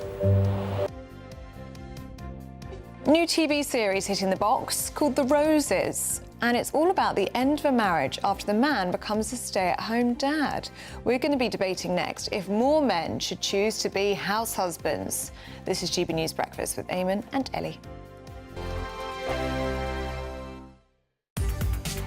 From the school run to the home run, watch a new show for all of Britain. He can say whatever he wants. A straight-talking show where all voices are heard. And, you know, when are we going to stop talking about smashing the gangs and actually do it? With the stories that matter from every part of our country. There's a bit of a crash landing there for your Chancellor. Bold, fearless and standing up for you. That's me, Martin Daubney, 3 p.m. till 6 p.m, weekdays, here only on GB News. The People's Channel, Britain's news channel. Westminster's full of talk, but out here, it's the real world. Am I allowed to talk now? No, that's it. This is where it matters, real people and real lives. That's what politics is all about. The fact has Trump made a good start? No. Straight answers, no spin, and just a couple of pints. How many fingers have I got up? About 10. So join me for Lee Anderson's Real World every Friday at 7 p.m, only on GB News. The People's Channel, Britain's news channel. You want to know what's really going on in the corridors of power? Labour don't know what to do with you half the time, and that makes you quite lethal in the chamber. Get behind the headlines with Chopper's Political Podcast. Join me, Christopher Hope, as I sit down with the great and the good of British politics. We'll see where this ruling takes us. These are the stories shaping our nation. Chopper's Political Podcast, available now on all platforms. Listen in and stay ahead. It's Patrick Christie's Tonight, and here we do things differently. It's explaining the absolute madness of this, doesn't it? It's explosive. I mean, this is very good. It's lively. 850. Your government sat there, Sean, and it did nothing. It's controversial. And the Middle East has been in turmoil since before I was born. It's everything you need to kickstart your evening. Everyone's had their Weetabix tonight. I love to see it. That's Patrick Christie's Tonight, weeknights from 9 p.m. Only on GB News, the People's Channel, Britain's news channel. At GB News, we love to hear from you, our loyal community. So drop us a line at gbnews.com/yoursay.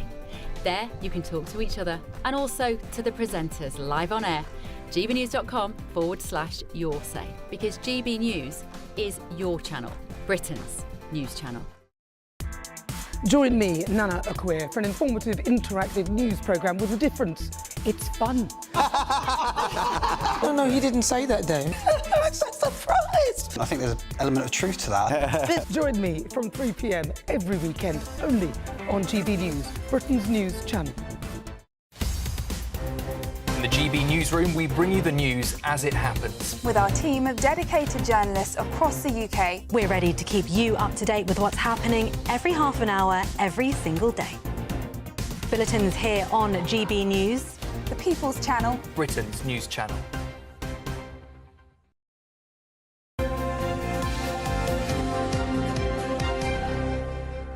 Well, Miss Ellie, right, what we're going to do now, we're going to talk about the Great British Giveaway, because the reason this is literally worth talking about. It's our biggest prize package to date. Yes. That's why, worth over £104,000. It's your chance to drive away in a brand new 4-berth motorhome, plus a whopping £30,000 in tax-free cash. I would like that motorhome. Well, you can't apply, unfortunately. But they've got lovely big seats. You know, really, they're just beautiful. You could bring them home, live in them, watch TV in them. They're just superb. And you can then go anywhere. And then you could be driving that vehicle. Where would you go in your motorhome? I'd go to Scotland. Yeah, I think Scotland's a great place to go. Yeah. Be lovely, wouldn't it? Scotland, nice. Scotland is Ireland on steroids, really. It's got bigger mountains, bigger lochs, worse weather. It's all sorts of things like that. Anyway, here's how you could enter, have a go, and all this could be yours.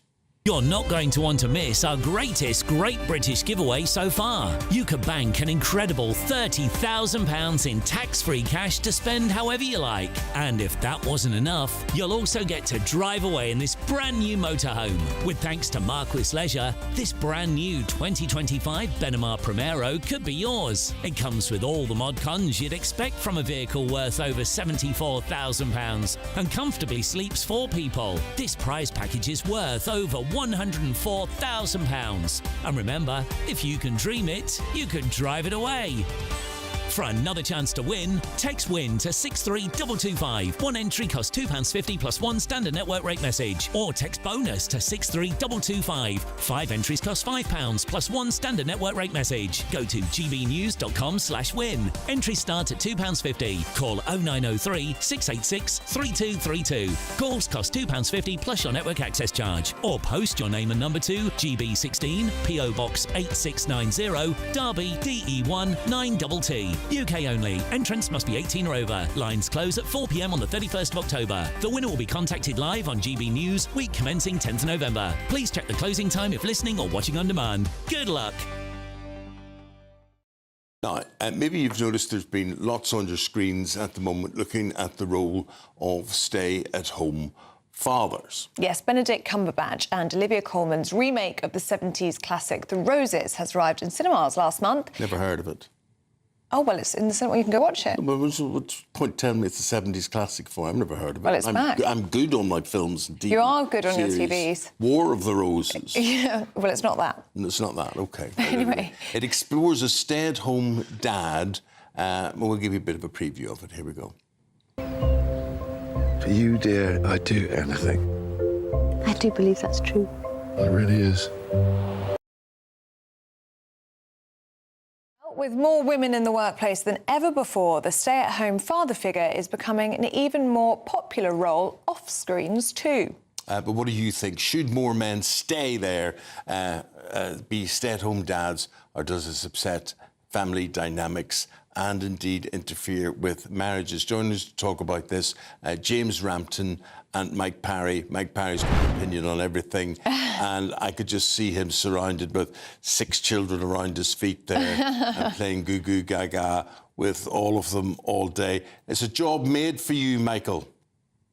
Well, I mean, like you, Eamonn, I was brought up in what I would call a traditional home. I had a mum and a dad, me and 2 sisters, OK? And I expected my dad to go out at 7 o'clock in the morning and come back in at 7 o'clock at night. But I expected my mum to be there at 5 o'clock in the evening when I came home from school and get all my dirty football kit out of my duffel bag and get it into the washing machine, you know what I mean? So it was ready for the next day. And then to turn to the cooker and start cooking the tea for me and my sisters. And then my dad came in, he got his dinner. Now, look, I'm not trying to be sexist or macho, but that's how I was brought up in Northern England. And that's how I expect a home to be. Now, I know people have tried the other way around, stay-at-home husband, wife goes out.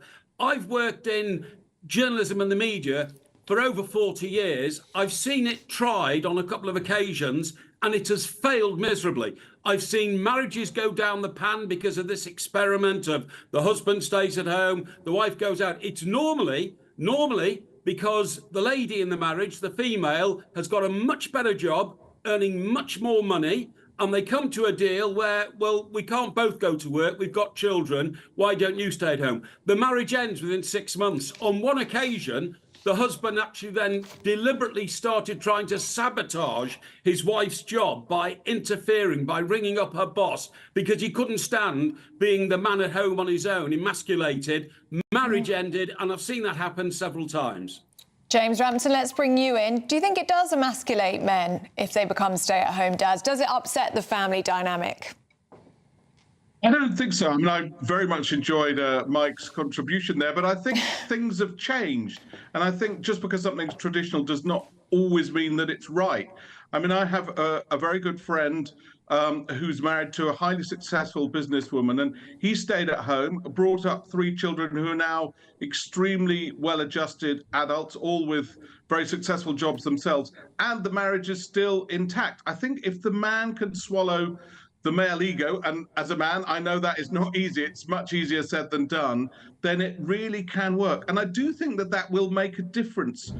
Now women are getting more and more powerful in the workplace. For the first time recently, more women are being trained as doctors, for instance. I do think that we need to look for more equality in the workplace, and that can only be facilitated if men are prepared to suppress their ego and say, yes, I'm happy to be the one who stays at home if it's for the benefit of the family. Then everyone wins, because women, young women, will get great role models. They'll see women above them thriving in the workplace, and young men will also see that we don't have to fulfill traditional role models anymore. We can change things, and it may be for the benefit of society. Yeah, it may well be. And Mike, you know, just listening to you describing your upbringing, very similar to my own, very, very similar there. But you know what I think, mate? I think actually, and I speak personally as a man, and I might be able to speak on behalf of my late father as well, maybe going out to work was the easier of the 2 jobs. Oh, without a shadow of a doubt. Eamonn, I agree with you there. Easier of the 2 jobs, because all the father's got to do, slam the door behind him on the way out at 7 in the morning, leave all the domestics to the mother. But there is another aspect to this. First of all, my colleague there said suppressing the ego. That in itself is a terrible pressure for a man to have to endure throughout the 10 or 12 hours a day when he's feeling awful about being the person at home and not the breadwinner. But the other aspect we haven't discussed is the effect it has on children, because children traditionally want their mum around. You know, when there's a problem in the house, where's mum? She's the one who solves it, and they don't feel as close paternally to their father as they feel maternally to their mother. And I don't think... Did you ever get, Mike, did you ever get that wait till your father gets home threat? Oh, yeah. You wait till your dad gets home. I mean, fortunately, it was never he'll take his belt off and smack you, but it was definitely you wait till your father gets home. And then, of course, when my father got home, he was so knackered because he'd been working out there for 12 hours, that day. He couldn't care less what I'd got up to because he was too tired. He just wanted his tea. But James, that's a good point, isn't it? Well, I absolutely take Mike's point that it can be hard to suppress the ego. But as I said before, I think things are changing. And men are now realizing that actually there are many, many benefits from being a hands-on parent. I remember, and I hate to speak ill of the dead, but when my father came home, my brother once said, "Who's that funny man who brings us sweeties?" We saw him so little. He worked very, very hard. He gave us a very good life. But I do think there's a danger that men can become estranged from their children because they just don't see enough of them. I was very lucky not to have a proper job. I was a freelance journalist, so I was around a lot. I've always worked from home, and I was really pleased that, for instance, I could do the school pickup. I never missed a school assembly when my 3 kids were at primary school. I felt very involved in their upbringing, and I hope they would say, I mean, they may say, "Oh my gosh, I never want to see you again," if you ask them, but I would hope they would say, actually, we really appreciated your involvement, and I think it's good to have 2 role models. It's good to have a hands-on mother, of course, as Mike says, children are often closer to their mother, but it's also very positive to have a hands-on father because he can provide things that women can't. Men and women are take different. all that aboard, James, and I would approaches. Take either the 2 of you as a daddy. You both make very, very good daddies. Very, very good to come home to you two, especially with that bag of sweeties. I just think as well, Eamonn, just finally, if the mother is the main breadwinner, she then dictates the policy of life. So, for instance, if they're going to have, a new attachment to the house, the wife will then decide where to put the extension on the house, what colour the carpet's going to be, because she can always turn around and say, well, I've earned the money, so I'm choosing the colour of the carpet. I know. There we go. That's a whole other debate. Guys, thank you very much indeed. Much appreciated. Thank you, gentlemen. Leave it there. Thank you very much. Thank you. Thanks. Oh, that business. I always remember Friday, my father would come home with bags of sweeties. Bags of sweets, and then comics. Oh, that's nice. Well, yeah. So we all got comics, and sweets and cola cubes and pineapple cubes and various things like that. So happy good daddy. Memories. Happy memories. Very good. Right, coming up, Scotland stay on course for a place in the World Cup next year. Paul's going to have the latest with the sports slot.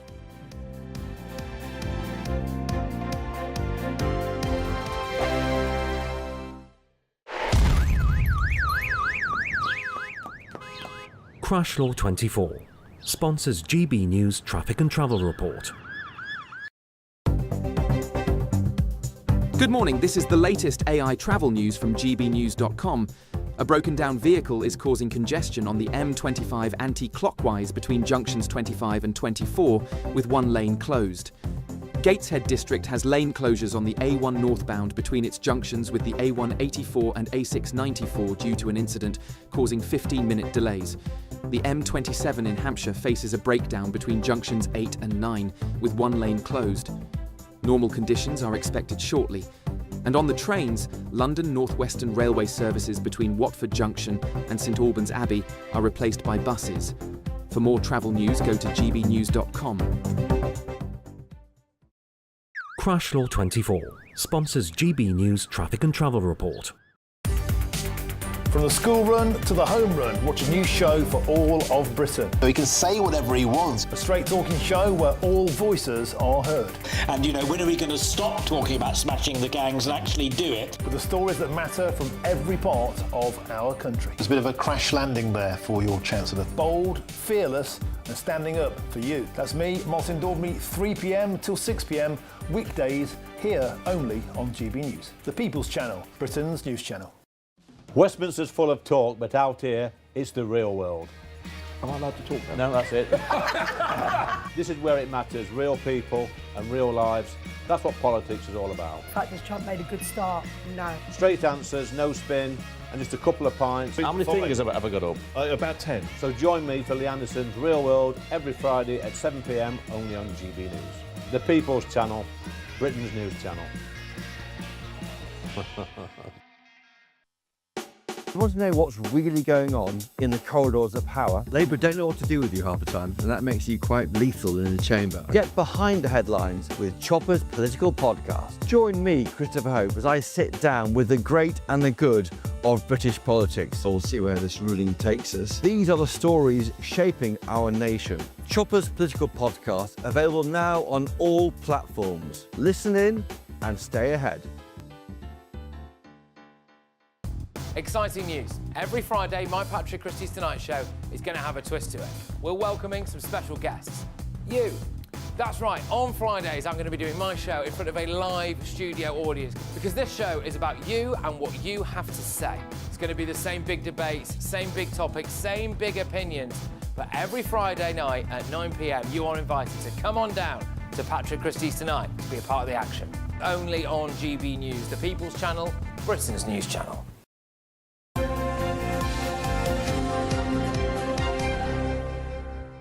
We sit here with Paul and he comes in with all his sports bits and bobs that he's going to talk about. And the thing he wants to talk about straight away is a viral picture from the US tennis Well, it's just a photo. Yeah, it's just a photograph. It's just three men of a certain age. Yes. And I'd like you to have a look at it and see if you recognise them.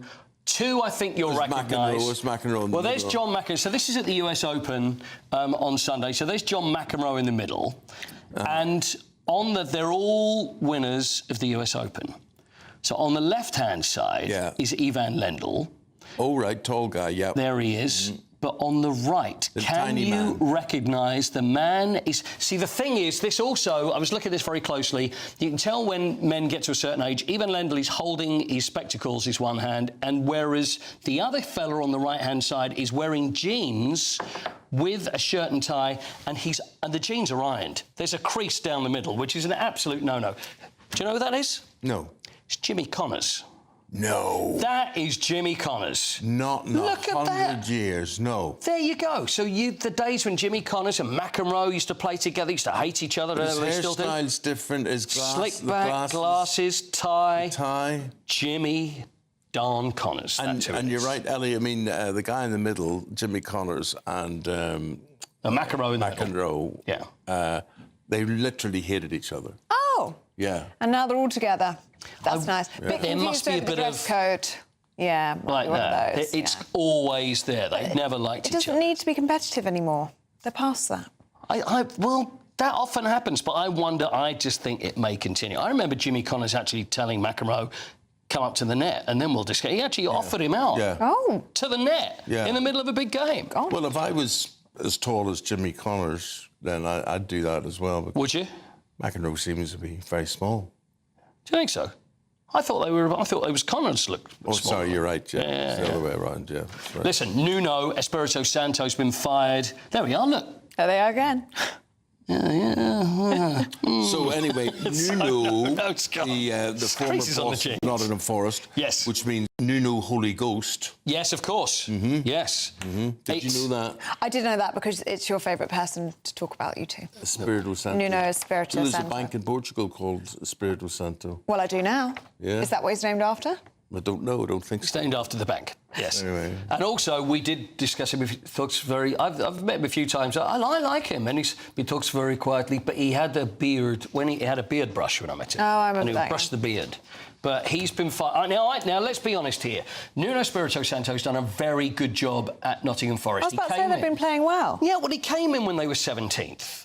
And then they looked relegation fodder, managed to keep off relegation. Last year was unbelievable. They were in the top 3 for most of the season, ended up 7th, had a little bad run at the end. But what he did to a team that had been relegated was magnificent. Now, then, at the start of the season, there was obviously some sort of problem between him and the owner, which Evangelos Marinakis.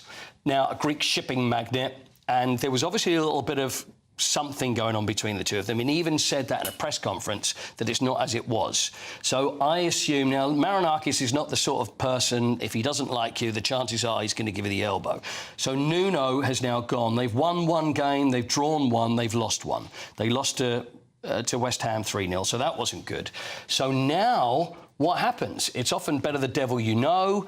Now is he going to say, right, I want someone else in to play differently? And I tell you, I've been thinking about this for a little while. Who's on the market? I'm thinking Ange Postecoglou, because Ange Postecoglou was given a special award for being the first Greek manager to win the Europa League. It's not an award that usually comes out, but it was done at a draw in Greece where Marinakis presented him. He was all over him. He obviously likes him. Ooh. And even then I was thinking, something going on there. I wouldn't be at all surprised. But the way that you have Postecoglou play football, which is all gung-ho, all go forward, that's the way we play, mate. We've seen it at Spurs. It's completely different to what Nottingham Forest have been doing. And I think it would be a very interesting decision. Very interesting. I think you might be onto something there, Well, we'll see. We'll see. Well, thank you very much indeed. We're going to love you and leave you. I will ask the question, why has the Great North Run and their bosses been forced to apologise?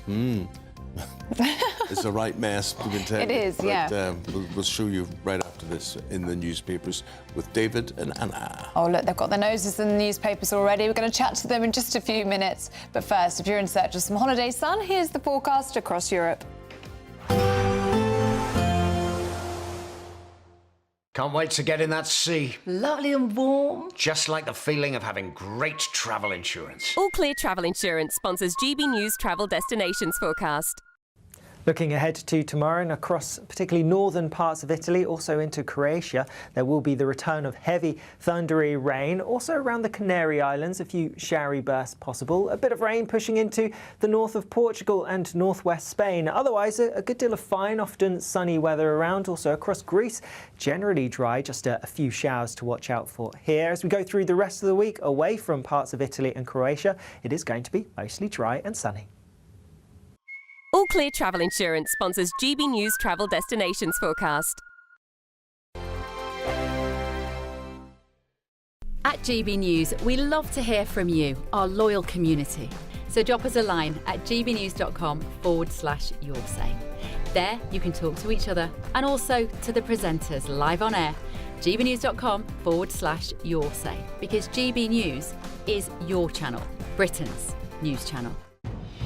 Good afternoon, Britain. Weekdays from midday. There's a big change in the age of parents, so first-time parents are getting older and older. There's been a significant increase in the number of men over 60 becoming fathers, a 15% increase in just 1 year, and an increase in the number of babies born to foreign parents. But what's really, really concerning is that what's called the total fertility rate, that's the average number of babies that each woman has over her childbearing life, has gone down again. It is now at a record low, just 1.41 children on average per woman. And of course, we need about 2.1 to have a stable population. Now, a lot of people think, well, why don't we want the population to decline? We've been warning about burgeoning population for 50, 60 years now. But I think the really important factor to consider here is it's not really the overall size of the population that matters so much as the proportion of young to old, because that is what we need in order to have enough people working, enough people paying taxes to support people who are retired, to support people who are sick. And that is going down and down and down with huge economic consequences. Do the figures divide it so that they can say whether the children are of African heritage or of this or of that? Does it tell you those sorts of statistics as well? And if so, what are the... What are they? Yes, so we know the nationality of mothers who give birth. And in terms of foreign mothers, the greatest number of babies are born to women of Indian and Pakistani heritage. So they are the biggest numbers, the biggest nationalities. But I think what's really important to note is that even with the huge and unpopular levels of immigration that we've had, even with those levels, the birth rate is still falling and the ratio of young to old is still going down. GB News, the People's Channel. Join me, Nana Akweer, for an informative, interactive news programme with a difference. It's fun. No, he didn't say that, though.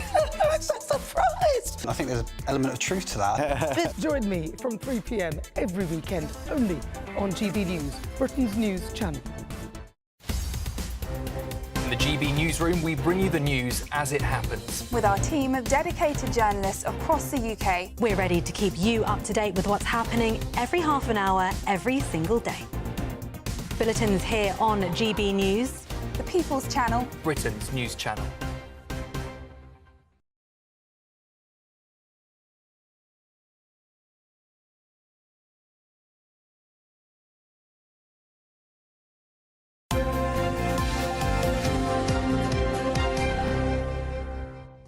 Welcome back to Breakfast. We're going through the papers in the company of the former editor of the Sunday Express, David Wooding, and former Conservative MP Anna Firth. Morning, you two. Good morning. David, we're talking about the deputy leadership contest within the Labour Party.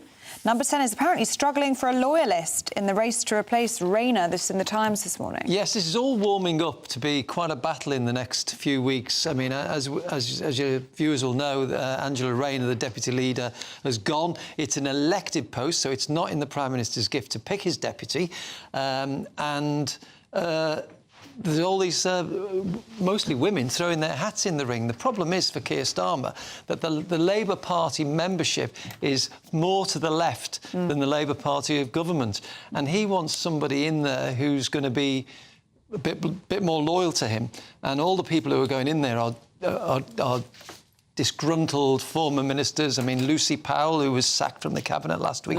She's thrown a hat in the ring. Or people who are more to the left. And they are struggling to get a place person in there. Now, they mentioned that Alison McGovern, who's quite close to Gordon Brown, who's quite a more moderate left, is thinking of standing. Now, if Downing Street endorses her, the question is, will that mean she'll get hammered by the vote because they won't want somebody who Downing Street approves? And of course we've got the Labour Party conference in Liverpool later in the month, and that's when it's all going to come out into the open, because everybody who wants to get elected will be slagging off Keir Starmer to win curry favour with the rank and file membership. I mean, I have to say, as a card-carrying Conservative, I mean, I'm getting the popcorn out, because this couldn't be more perfect timing, could it? I mean, for the runners and riders to have that conference, the merch will be out, the campaigns will be going strong. They'll be going round the fringes, and as you say, it's not exactly easy,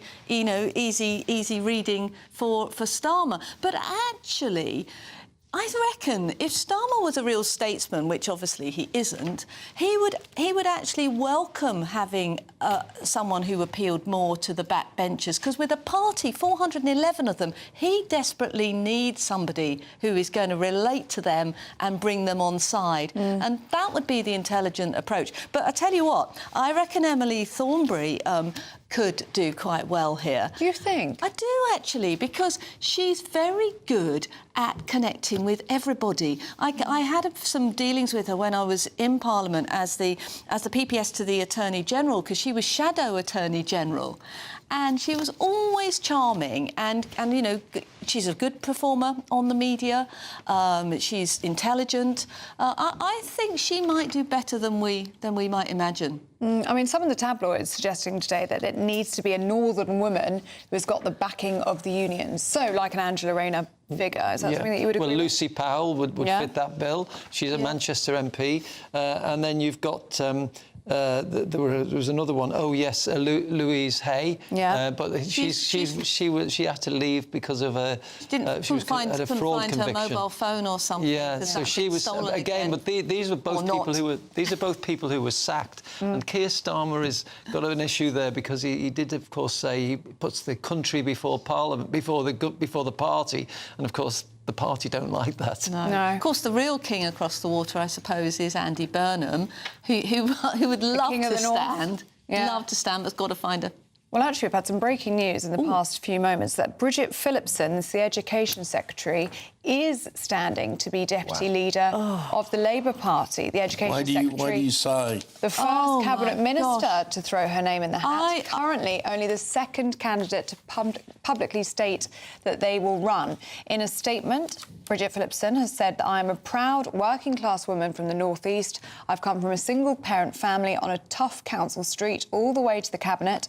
I'm determined to deliver better life chances for young people growing up in our country. Anna, what's your reaction to that? She is absolutely awful. You know, what she's doing to education is appalling, and what she's done to many, many small private schools is put them out of business. She is all about ideology. She's not actually about, you know, doing the best for everybody. You know, nothing she does makes sense. By putting up this VAT, which is pernicious and cruel on private schools, she's actually put a whole load of parents who can't afford it. They're going to have to put their children, and are putting their children, into the public sector. Yeah. Can I give a slightly different aspect to that? She ticks all the boxes. She's northern. She's left. She's a woman.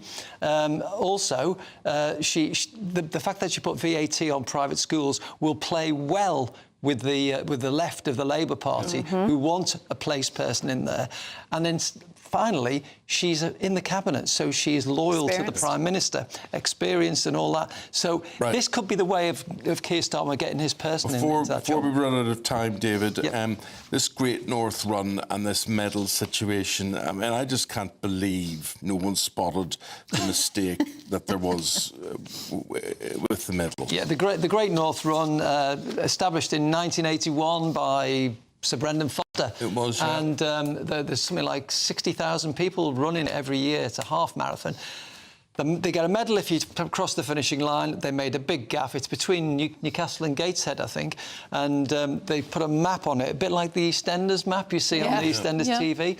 And you can, when you see the EastEnders map, you know what the Thames looks like. Well, you should know what the Tyne looks like, but what they've gone and done is put a map of Sunderland on, which has got a different river line. I can't believe nobody spotted this. But I was going to say, why don't people check these things? Well, they did check it, Anna. They did check it. It says in the apology that it went through a number of people and nobody flagged it. Especially since the rivalry there is between Newcastle and Sunderland. And apparently there's been a lot of trolling of Mackems and Geordies between each other. You know what a Mackem is, A Mackem is somebody from Sunderland, I guess. Yeah, who makes things. Make the ships. They make the ships. That's right. So they mack them. That's where the name comes from. I didn't know that. But we still need to work out why Geordie's called a Geordie. We're going to work. George Stephenson, I think it was, who invented the rocket. He was known as Geordie Stephenson. David. But they were billing this, weren't they? I was listening to the build-up to the run at the weekend. They're billing it actually as the world's biggest half marathon. So you'd think they'd get the medal right. You'd think so, Anna, wouldn't you? Yeah. Right, guys, we'll see you again in about 40 minutes' time. Appreciate that. Still to come, what demands are unions making as they cripple London? We'll tell you in just a moment. But first, let's go to Alex for the weather picture.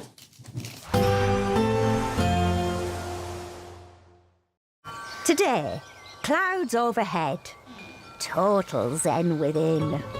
Boxed Solar sponsors the weather on GB News. Good morning, I'm here with your GB News weather update coming to you from the Met Office.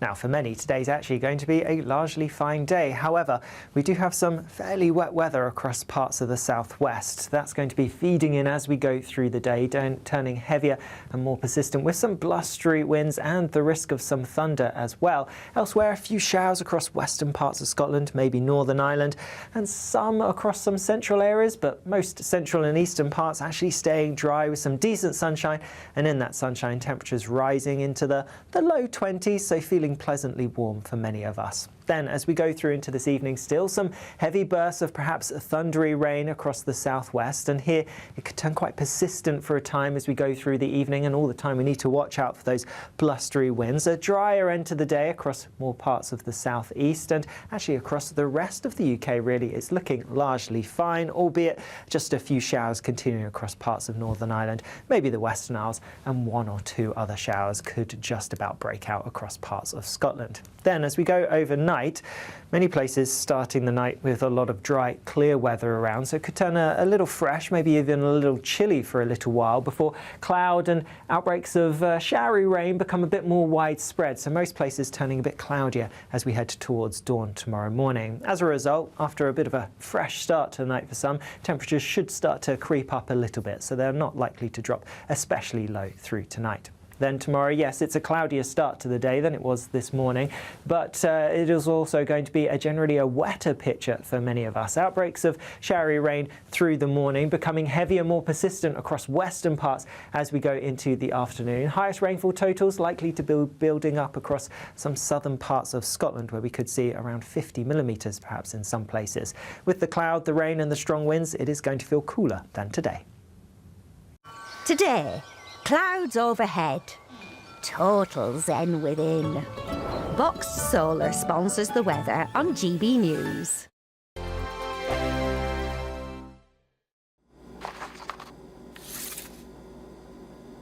Crash Law 24 sponsors GB News Traffic and Travel Report. Good morning, this is the latest AI travel news from gbnews.com. The M9 is closed to westbound traffic between junction 5 and 6 due to an incident. Road users should use alternative routes and allow extra time. In Gateshead on the A1 northbound between A184 and A694, an incident is causing lane closures and travellers should expect delays. In Surrey, the M25 anti-clockwise is experiencing congestion due to a collision between junction 6 and 5, with 2 lanes closed. And on the trains, there is disruption on the Great Western Railway between Gatwick Airport and Redhill, as well as replacement buses on the London North Western Railway between Watford Junction and St Albans Abbey. For more travel news, go to gbnews.com. Crash Law 24 sponsors GB News Traffic and Travel Report. This is your chance to win a motorhome and cash in our biggest giveaway to date. Courtesy of Marquis Leisure, you could be the proud owner of this 2025 Benamar Primero. It comfortably accommodates 4 people and can be driven on your standard driving licence. Plus, you'll also bank an incredible £30,000 in tax-free cash to spend on anything you like. Make sure you don't miss out. For another chance to win, text WIN to 63225. One entry costs £2.50 plus 1 standard network rate message, or text BONUS to 63225. 5 entries cost £5 plus 1 standard network rate message. Go to gbnews.com/win. Entries start at £2.50. Call 0903 686 3232. Calls cost £2.50 plus your network access charge. Or post your name and number to GB16 PO Box 8690 Derby DE1 9TT. UK only. Entrance must be 18 or over. Lines close at 4 p.m. on the 31st of October. Please check the closing time if listening or watching on demand. Good luck. Britain was once the envy of the world, but look around. A nation that no longer knows what it is or where it's going. A country that's broken. How do we fix Britain? How do we bring it back? Friday night with Matt Goodwin at 8 p.m, only on GB News. At GB News, we love to hear from you, our loyal community. So drop us a line at gbnews.com/yoursay. There, you can talk to each other and also to the presenters live on air. gbnews.com/yoursay, because GB News is your channel, Britain's news channel. Join me, Nana Akwe, for an informative, interactive news programme with a difference. It's fun. No, he didn't say that, Dave. I'm so surprised. I think there's an element of truth to that. Join me from 3 p.m. every weekend, only on GB News, Britain's news channel.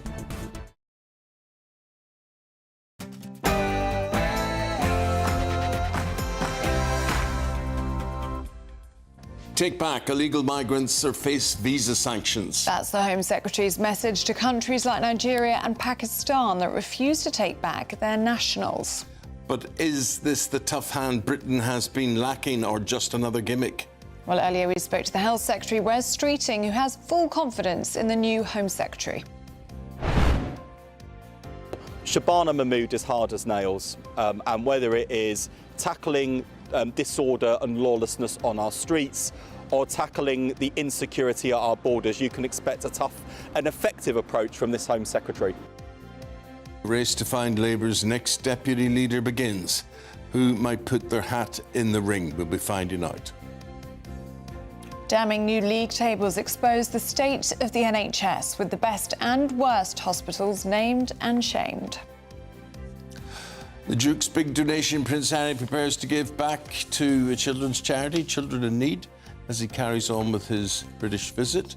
But there's no word on whether a meeting with his father or brother is on the cards, though we believe the King is heading south from Scotland. French politics in crisis. The government collapses for a fourth time in less than 2 years. But could the chaos jeopardise the Channel migrant returns deal? What's your top spending priority? Well, we'll be talking about that as it's revealed almost half of us put holidays above dining out. No, for me it'd be a car.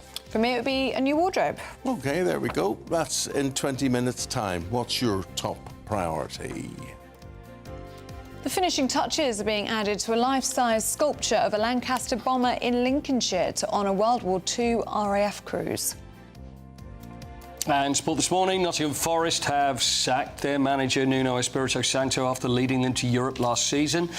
Scotland stay on course for a place in next year's World Cup with a win against Belarus in Hungary, which was behind closed doors. And this could be tricky tonight. England head to a bear pit atmosphere in Belgrade, as put it nicely, against Serbia. It's going to be a fine day for many of us, but not everywhere, with some heavy, thundery rain pushing into parts of the southwest. I'll have the details coming up, so stick around. However you're watching, however you're listening, you are very, very welcome to be with us until 9:30 this morning. I'm Eamonn Holmes. I'm Ellie Costello, and this is GB News Breakfast.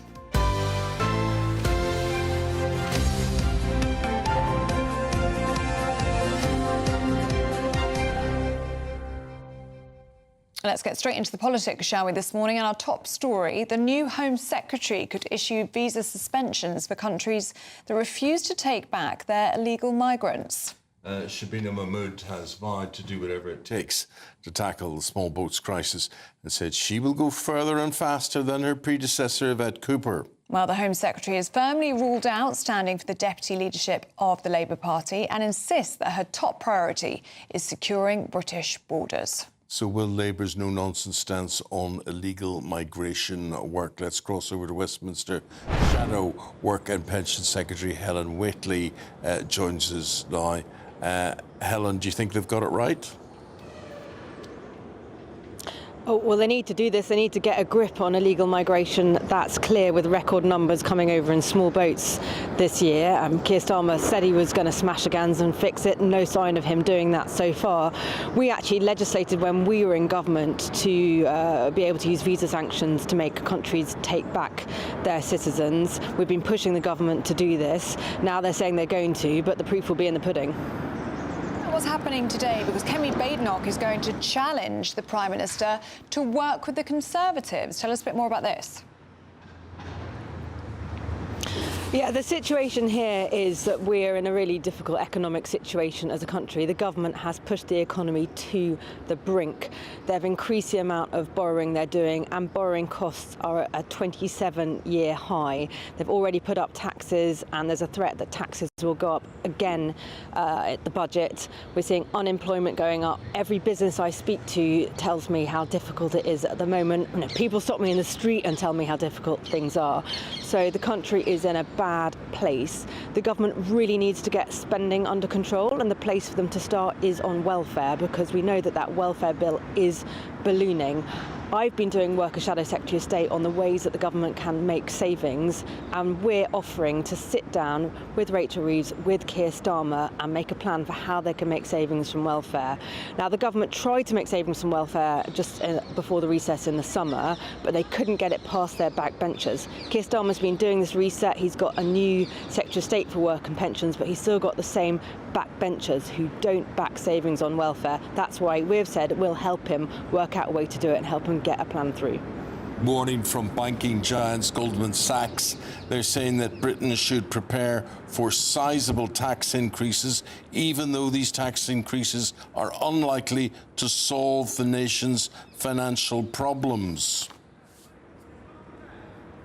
So this is exactly the problem, that Labour's getting into a doom loop of putting up taxes, and we saw their national insurance rise, which has hit jobs, hit businesses. We're seeing unemployment going up. That makes people more likely to be claiming benefits as well. So the economy going in the wrong direction, and their way of fixing it is to put up taxes even more. But that again is likely to harm the wealth creators, harm businesses again.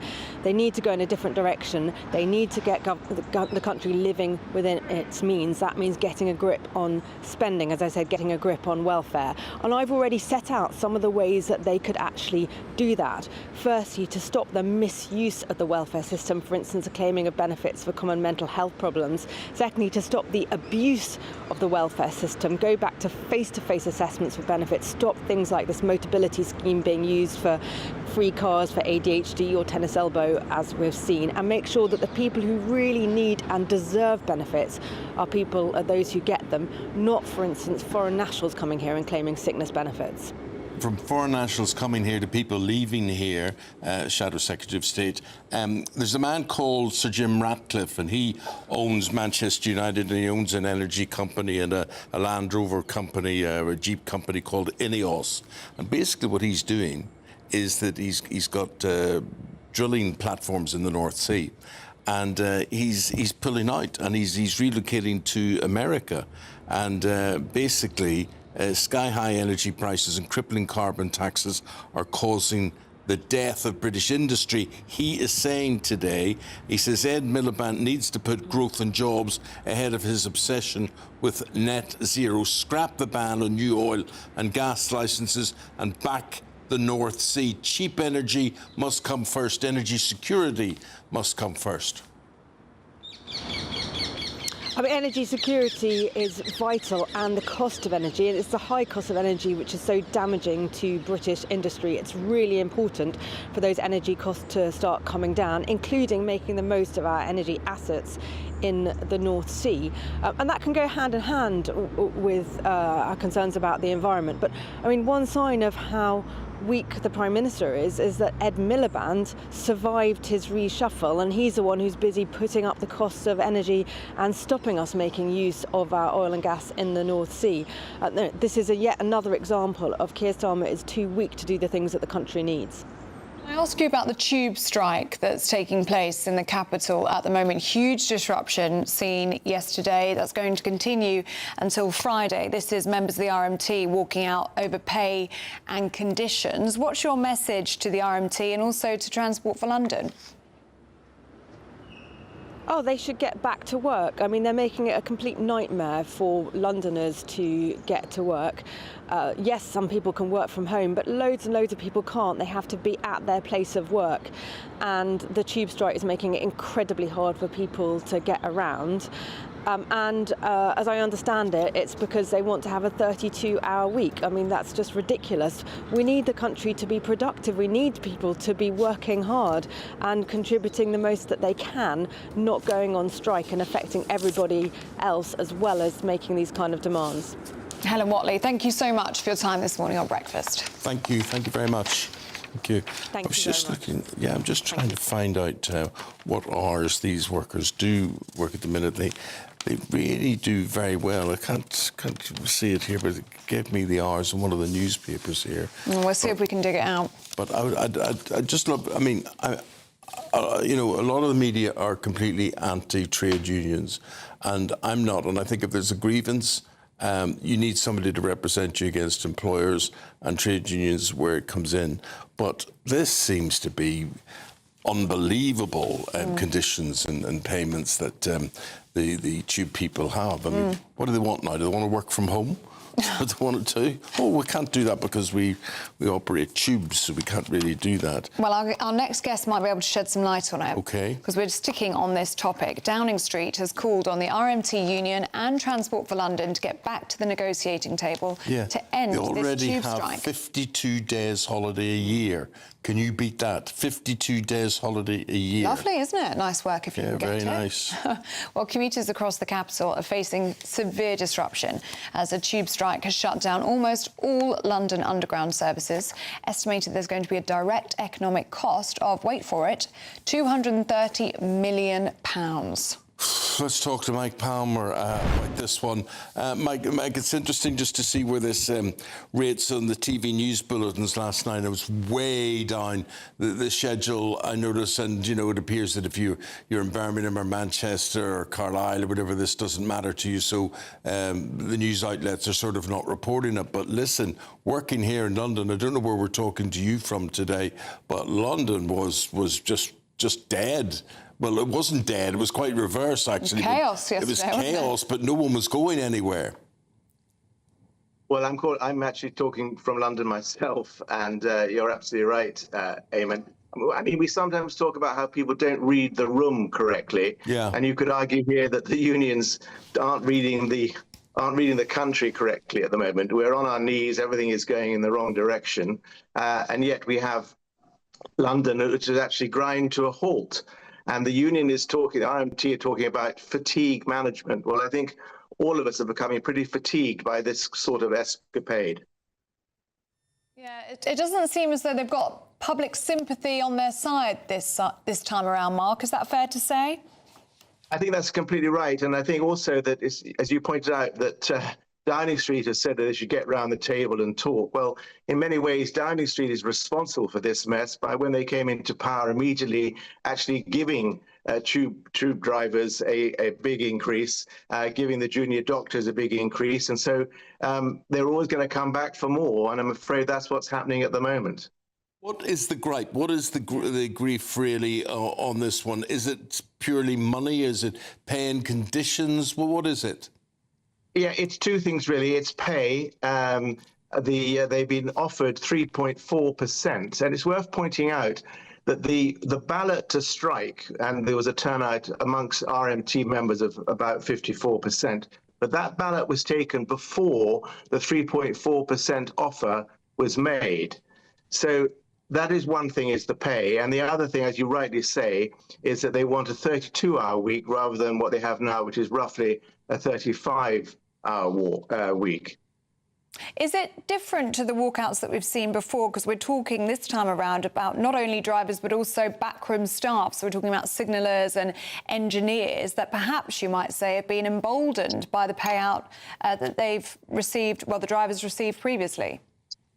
Yeah, that's absolutely right, and that is certainly, I think that's what your previous guest was saying, that that's what the government has brought that on itself in many ways.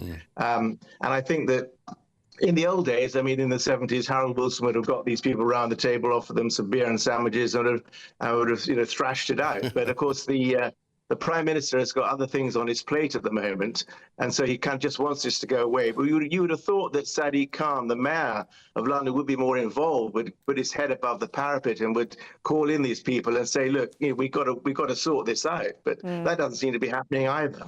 No, and it's right on his patch, so you think that would be a priority for them. Mark, how do you think this is going to be solved? Do you think it's solvable? I think it's going to drag on. I think that there was no talks yesterday. The no talks are planned today. Perhaps there are some talks going on behind the scenes. I'm assuming that the Transport for London will have to come up with a 4% pay rise or something, just to try to get this to go away and to get London back on its feet. Well, I'm afraid you've got to go away right now. We've got to say goodbye to you. Really appreciate your analysis of things, Mark. We'll leave it there. Thank you. Thank you. Thank you very much. Do let us know if you've been affected by this. gbnews.com/yoursay. My sister is new to living in London, and she was in a blind panic yesterday. She actually forgot about the strike. I had to text her yesterday morning and say, just so you know, you can't go into work the normal way. You're going to have to look at an alternative. And last night, driving around the streets with her, trying to look for different ways for her to get to work this morning. So it's people just having absolutely no idea what to do or how to get to work. She has got a plan today, has she? She has got a plan today, but she's had to really think about it. It's taken her a long time to plan and think of an alternative. And for people who can't work from home, you've got to get into work somehow, and it's carnage out there. Yeah. Pretty bad the situation. 8:15 exactly. Other stories coming into the newsroom on this Tuesday morning. Sir Jim Ratcliffe's company, Ineos, has abandoned UK investment plans over what it calls Britain's unstable fiscal regime. So Sir Jim Ratcliffe is the chief executive of INEOS, and he said that the company will instead invest more time and money in its American operation. This regards energy plans. It comes after INEOS was forced to shut its Grangemouth oil refinery earlier this year. Heathrow Airport's Terminal 4 has reopened after it was declared safe following what emergency services have called a possible hazardous materials incident. The alarm was raised shortly before 5 p.m. yesterday, with the terminal being evacuated and check-in closed. British workers are job hugging. Job hugging is prioritising security over ambition. That's job security. Research by Employment Hero found that confidence in the jobs market has weakened since last year's autumn budget, with economists warning that workers are clinging on to roles as opportunities thin out and competition for jobs intensifies.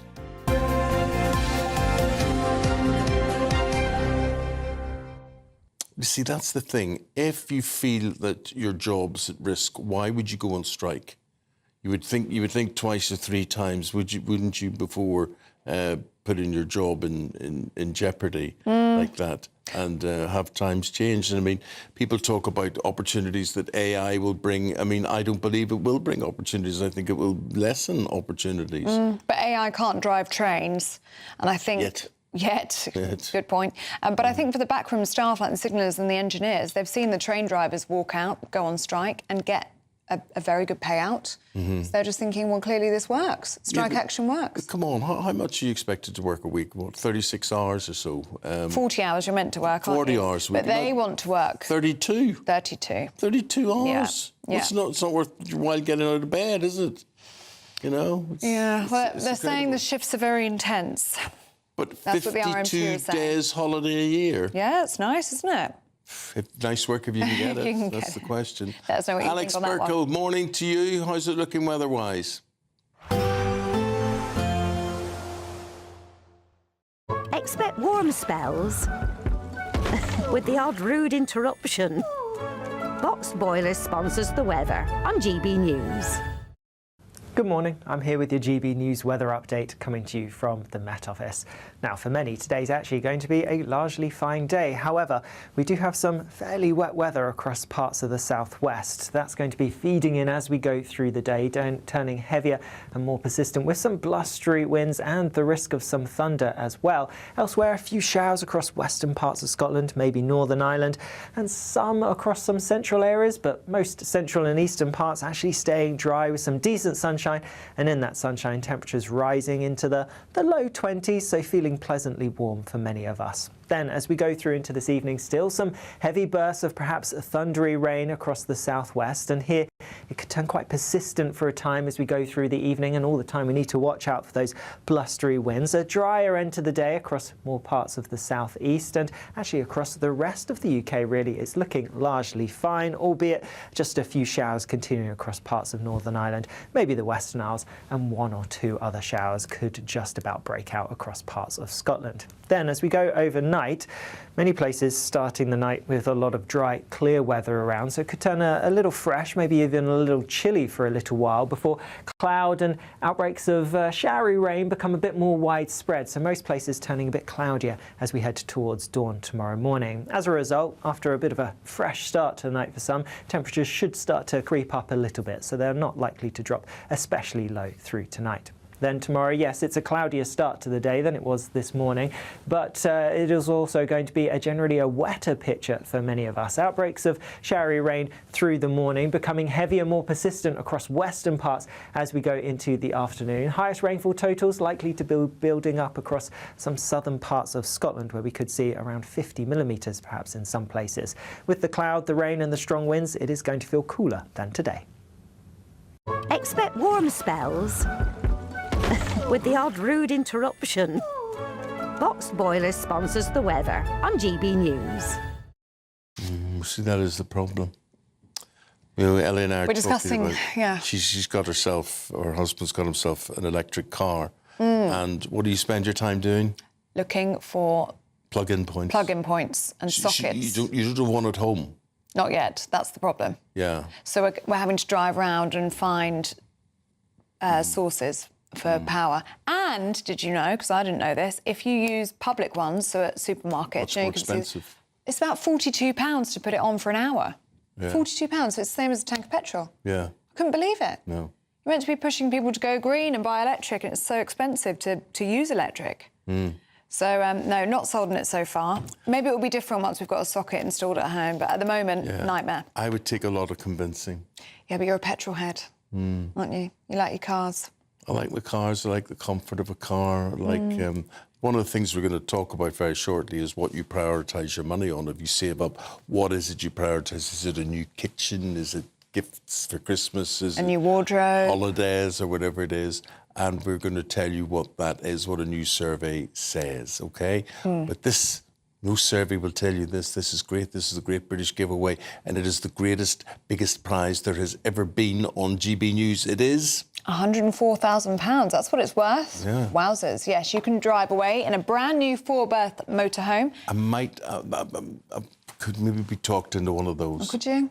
I like the idea. You don't like the idea. I don't like the idea, no. I don't know why. Especially if it's electric. Especially if it was electric, I wouldn't be a fan, no. You also get a whopping £30,000 in tax-free cash. Here are all of the details that you need. You're not going to want to miss our greatest Great British giveaway so far. You could bank an incredible £30,000 in tax-free cash to spend however you like. And if that wasn't enough, you'll also get to drive away in this brand new motorhome. With thanks to Marquis Leisure, this brand new 2025 Benimar Primero could be yours. It comes with all the mod cons you'd expect from a vehicle worth over £74,000 and comfortably sleeps 4 people. This prize package is worth over £104,000. And remember, if you can dream it, you can drive it away.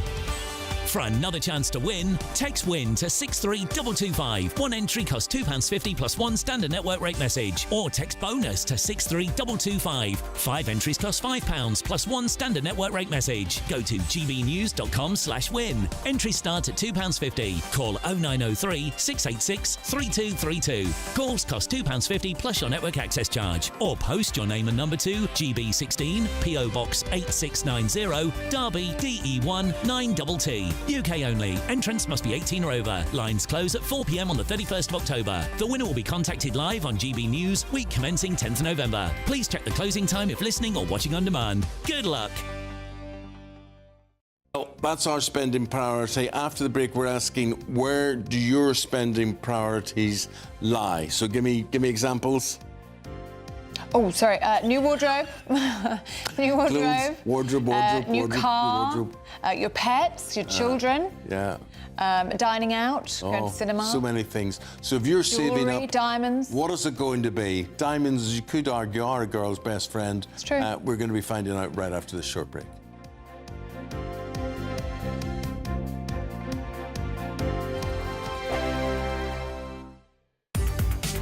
From the school run to the home run, watch a new show for all of Britain. So he can say whatever he wants. A straight-talking show where all voices are heard.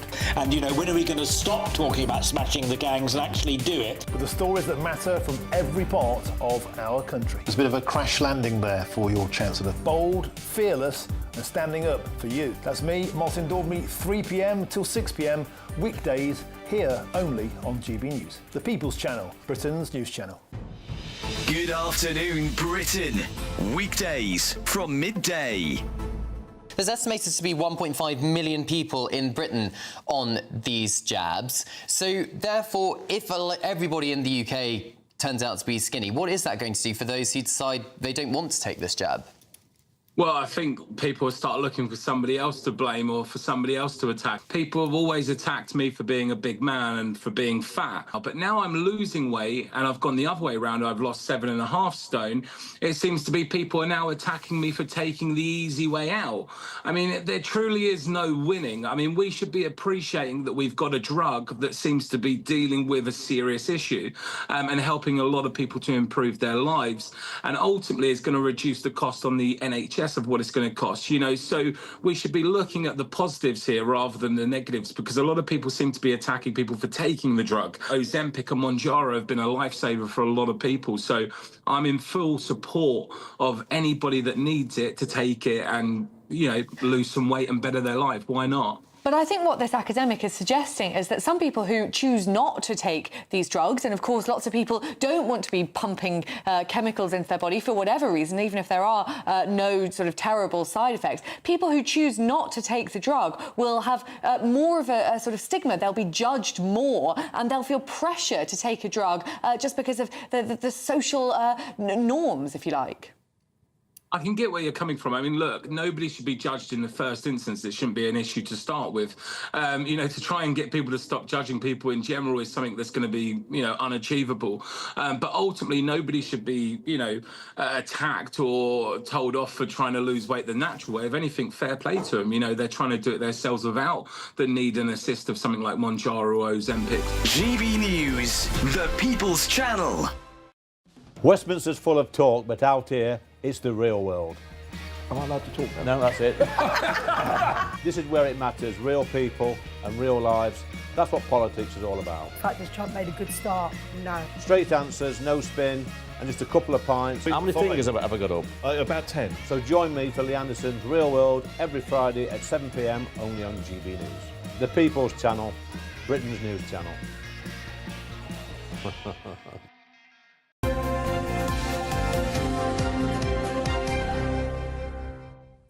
OK, saving. And what are you saving for? I'm not. If you can save at all. No, I'm not good at saving. I really am not good at saving. You're a spender. I'm a spender. So am I. See things, I think, well, if I've got the money in the bank, I'd just go for it. You like to spend it? I like spending, and then I regret spending and whatever. But, however... What would you spend it on? Cars and clothes. Cars, clothes. I said to you, such a boy. Football. He's such a boy. You like your cars and your football? I like toys. You know what I've started doing? What? Buying toys that I used to have when I was 10. All right. Yeah. And what do you do with those? So, I phoned up Paul Coyte and I said to him, you never guess what I got. I got a Captain Scarlet SPV vehicle. He said, you did not. And do you play with it or do you just put it up in display? Well, I think I'm going to play with it, but I just put it up in display. Yeah. I might start... I used to have, when I was young, I had 13 Action Men. Oh, precisely. And 13 Action Men, precisely. OK. My producer's not interested in this remotely, so he says, move on. Right, here we go.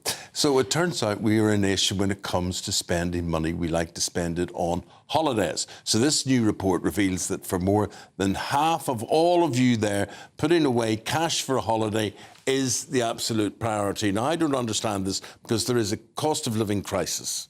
Yeah. So how can people afford this? And this is ahead of eating out, buying new clothes, all sorts of things like that. Well, joining us to discuss spending habits and what's changing is travel journalist Miss Hayley Sparks here, who I like to think you're in a position where you get your travel free because of your job.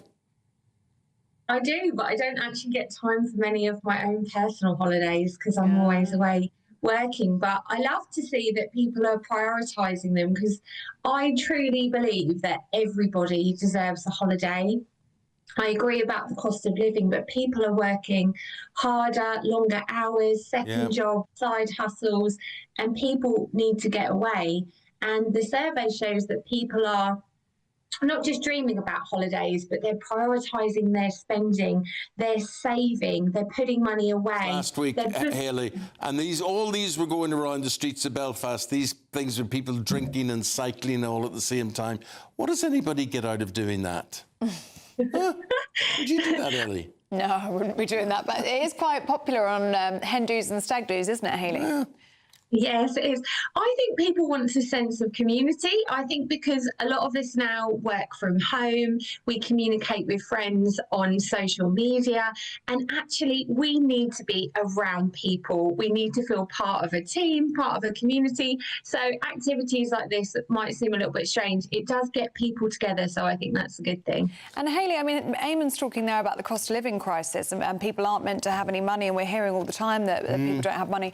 But then we're hearing that people are spending money on their holidays. Do you think that is just escapism? People are thinking, well, look, we need to get away. We need to have something to look forward to. We need to have something that makes us feel positive. Yeah. I agree. It was really interesting in the survey that only 9% of those surveyed said that they would actually be spending less, with the majority saying they would actually be spending more. And I agree, it's that escapism. And I think now there are lots of options for people to book, 2 years ahead of time, to pay off their holidays, monthly, to spread the cost. And I just think, again, since the pandemic, we've seen this trend in travel has only been upward, with people spending more money. I think as travel was taken away from us, perhaps now we all realise the importance of it. So we're just prepared to spend more. So, Hayley, if you had that money to spend, I'm going to ask you this question as well, Ellie, and I'll try and answer it too. But if we all had extra money to spend and we were putting it ahead of everything else, where, Hayley, would you go? Oh, there's so many places on the list, but I haven't been to the Maldives yet. So that's good answer. I'll go with you. That's top of my list. I'll go too, because I really want to go to the Maldives. It's top of my list as well. OK, right, well, that's that. Ellie, let's go together. We can all go together, Hayley. You can book it for us. Do you know, I fancy a sort of trip through snow mountains in Switzerland on a train. Oh, that sounds quite good as well. Yes. Something like that. If it's got a good dining car. But I might get fed up with it for a while. I did a train journey across Canada and I was sick and tired of it by day 3. It was awful. Sick and tired of the beautiful scenery, were you? It was just trees. It was just trees with the odd bear. Oh, there's the bear. There's the grizzly bear. There's the tree. There's more trees. I guess you could say that about any holiday, though, couldn't you? I mean, it would probably get a little bit boring eventually. Not as bad as this. It's just trees. trees. But Hayley, what are you finding when you're talking to people that you're working with? What are people looking for? Are they doing their deals? Are they doing their package holidays? Are they doing city breaks? Or does it just depend on the person? It does depend, but the vast majority of people that I speak to are actually looking for more adventure and immersive holidays, not just to go somewhere and relax in the sun. They're looking to do tours, to go on adventures, to see maybe places more far afield, to have more bucket list trips. That's definitely a trend, and more luxury as well, what we're seeing. And the cruise sector is absolutely exploding, so more and more people from all age groups are loving their cruises. That is so interesting. Yeah, the whole experience thing. I mean, I can see why you want to be seen to have done something or just chalk something off as I've done that there as well. Yeah, that's absolutely. Good. Hayley, so good to see you, as always. Thank you for joining us this morning. We're very lucky she's joined. We're very lucky she's in the country. Well, yeah. Managed to pin you down for a chat. Thanks, Hayley. Good. Thanks, Hayley. Thanks for the ideas. Thank you. Appreciate it. Thank you very much indeed. If you've got something you would like to add to your list, have your say this morning, where you'd like to go, what you'd like to do and who you'd like to do it with, perhaps. Now, you might not be travelling to the Maldives this morning, but if you're travelling to work or school, here's your traffic and travel travelling to London, update. You're not travelling very far, but anyway, yes, here we go. Good point.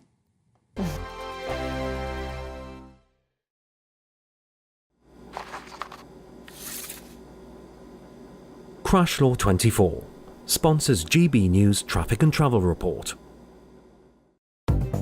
Good morning. This is the latest AI travel news from gbnews.com. In Bedfordshire, the M1 northbound at junction 12 has a collision, closing 3 of 4 lanes and causing 50-minute delays.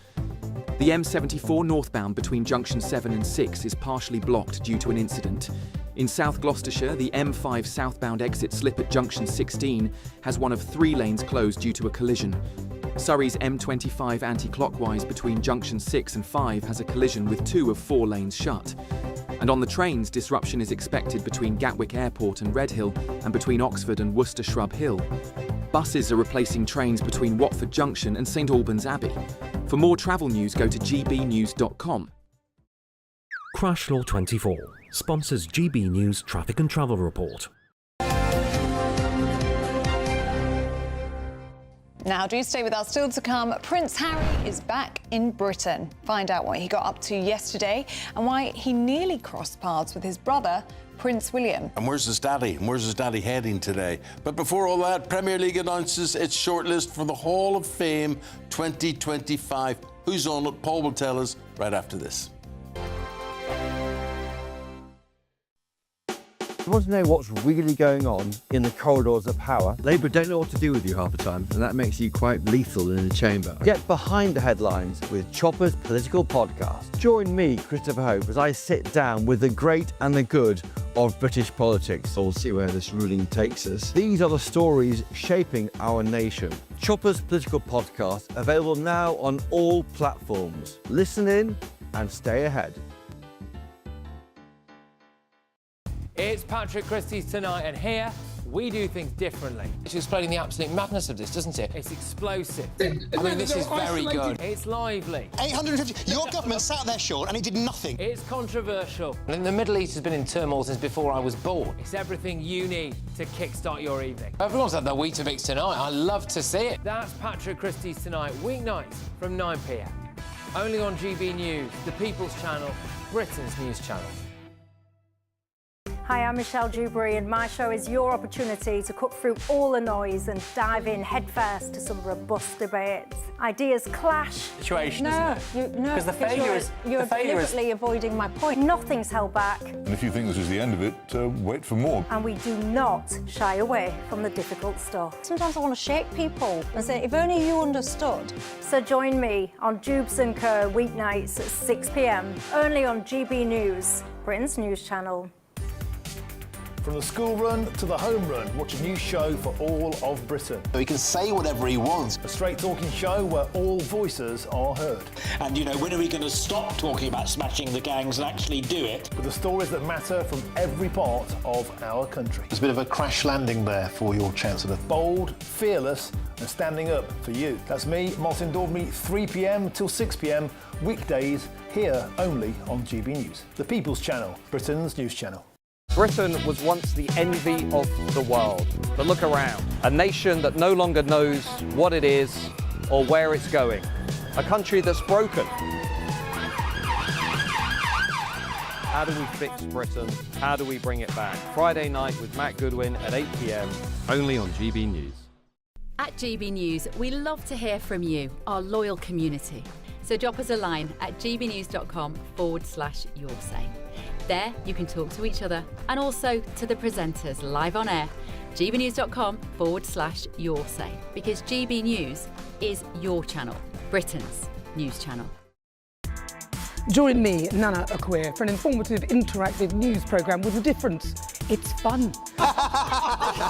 No, he didn't say that, Dave.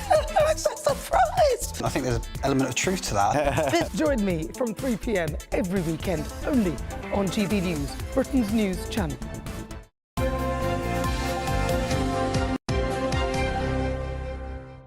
Hall of Fame, Football Hall of Fame. Paul's got some nominations which are not decided yet because people at home can decide. That's right, this, yeah. So the Premier League, they have a Hall of Fame, and this has been going for a while, and then they induct a couple of players. So there's 15 on the shortlist.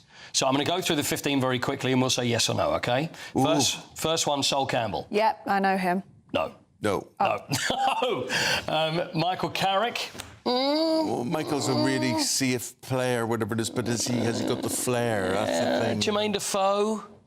Jermaine Defoe. Great goal scorer. Yeah, I like Jermaine Defoe. Anyway, the others. Patrice Evra, Cesc Fabregas, Les Ferdinand, Robbie Fowler, Eden Hazard. Oh, very good player. Oh, but how do you decide? I know. Names? Gary Neville is in there. Michael Owen is in there. Surely Michael Owen would be in I like Premier. both of those. Yes. Yeah. Michael Owen's was a superb player. Teddy Sheringham. God. Shall we say yes for Teddy? I'd say straight away yes. Oh, to Teddy Sheringham. Let's get Teddy in. Oh, Teddy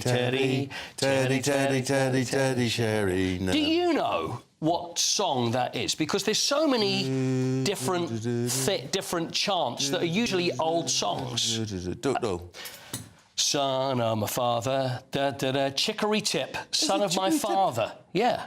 And that's the Teddy Sheringham song. Isn't that bizarre? There we go. Yeah, old Chicory Tip. David Silva, Yaya Toure, Edwin van der Sar, Nemanja Vidic. They will announce the two new inductees. Oh, Vidic was some player. Would you have him in? Oh, him and Teddy? I'm such an admirer of Vidic, OK. Though. Wouldn't like to come up against him. OK. Well, I'm happy with you happy.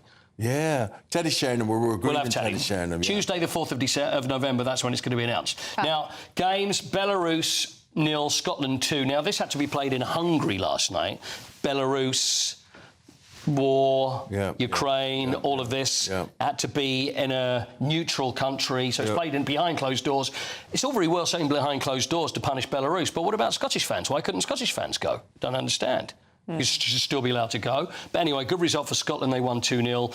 England, though, are playing Serbia tonight. This is in Belgrade. Now, we could expect I'm not impressed trouble. with English results. You know what? They're winning and they're doing things, but it's not great. It's not really entertaining, but there could be trouble. 15% of the stadium's closed to home fans because of their racist chanting against Andorra. We've seen it before, and the head of the Serbian FA said every appropriate reaction they're hoping for. Any insult or incident could cost us dearly on our path to America. Well, I heard Harry Kane being interviewed on radio this morning, and he was saying the players have discussed a strategy and they know what they're going to do, and that strikes me that they will take positive action. Well, I think there's a UEFA protocol in place for racist chanting. I think, don't even listen to it. If you hear it, just walk off. Just walk off. What are they going to do? Are they going to say, oh, no, we're going to give the game to the other side? They can't.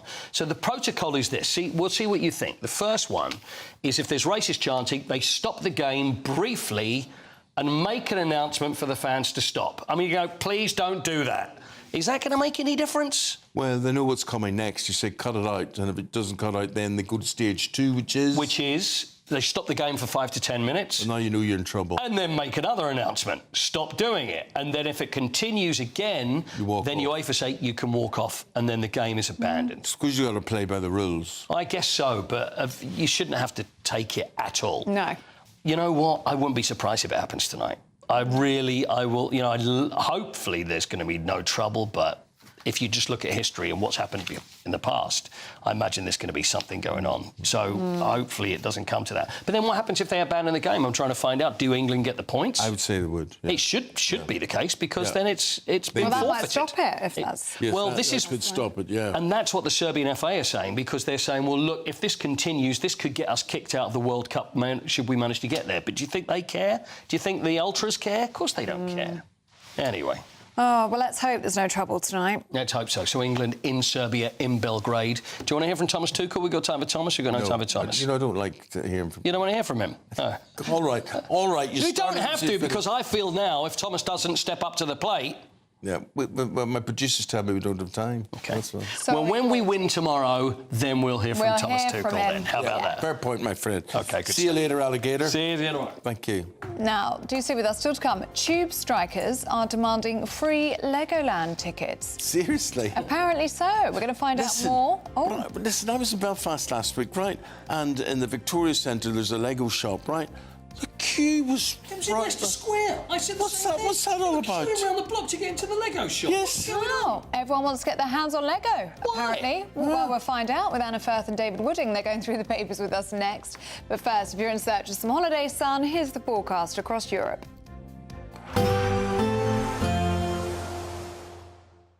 Dinner under the stars tonight? That reminds me of our travel insurance. You mean all clear skies? All Clear Travel Insurance sponsors GB News Travel Destinations forecast.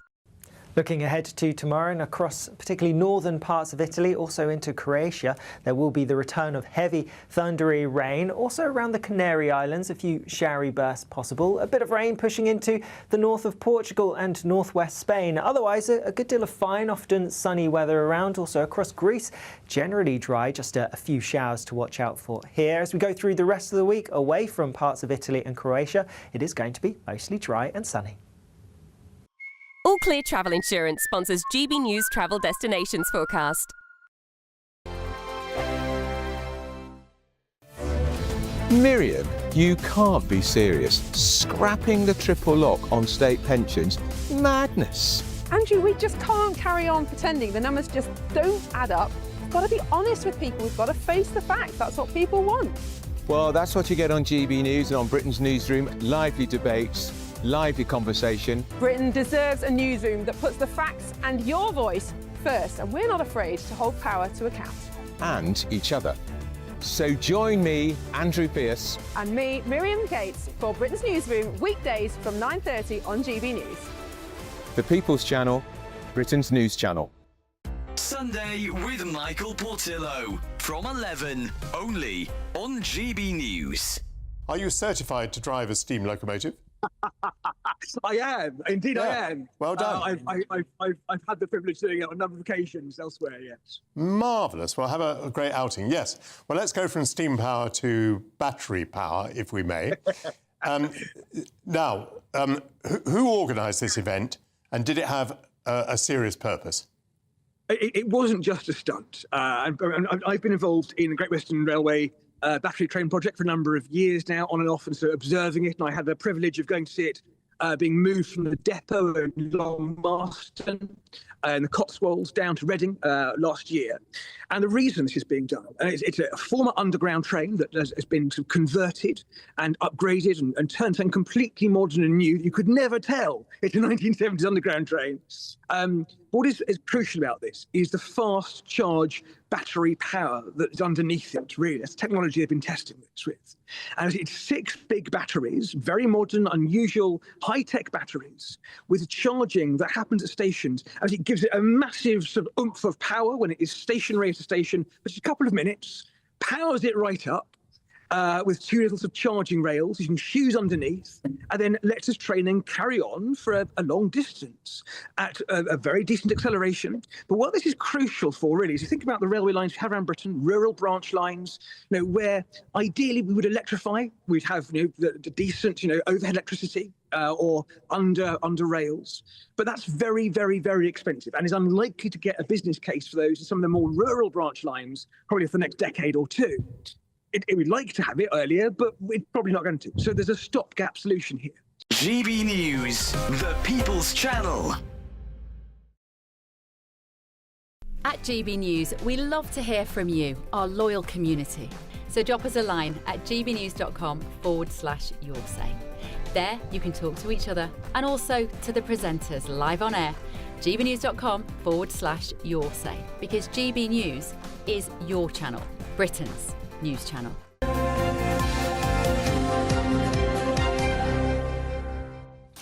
We've got Anna and David Wooding. They're over here now going through stories in the papers. And a bit of breaking news, David. We believe the Sun Online are reporting that King Charles is on a plane home to London from a Scottish break. Yes, it's raised speculation, I guess, that the King is ready to meet his younger son, Harry, who, as the papers all say this morning, was over yesterday on the 3rd anniversary of Queen Elizabeth's death, to go and pay his respects at her grave in Windsor Castle. So this has raised hopes. Now, the palace is saying nothing, but the two look quite a coincidence that he's coming back. He could, of course, just be coming back for the end of his break, but yesterday, as we read, Prince William was only 7 miles away from where Harry was, and yet they didn't meet because there's quite an angry wall of silence between the two brothers. But it would be nice if Harry were able to have a rapprochement with his father. I really hope that they meet. I mean, his dad has got cancer. He's a monarch, but he's still a father, hasn't seen his son for over 2 years, I think. And at the end of the day, they are a family. And, families must stick together. It's said that he was hurt by the King, by Harry saying he didn't know how long his father had left in an interview with the BBC. So it's whether the King... it's a trust issue, isn't it? I was at a funeral yesterday of a man who died from cancer, and it was so sad. It was so sad. The tributes were so beautiful, so very, very emotional.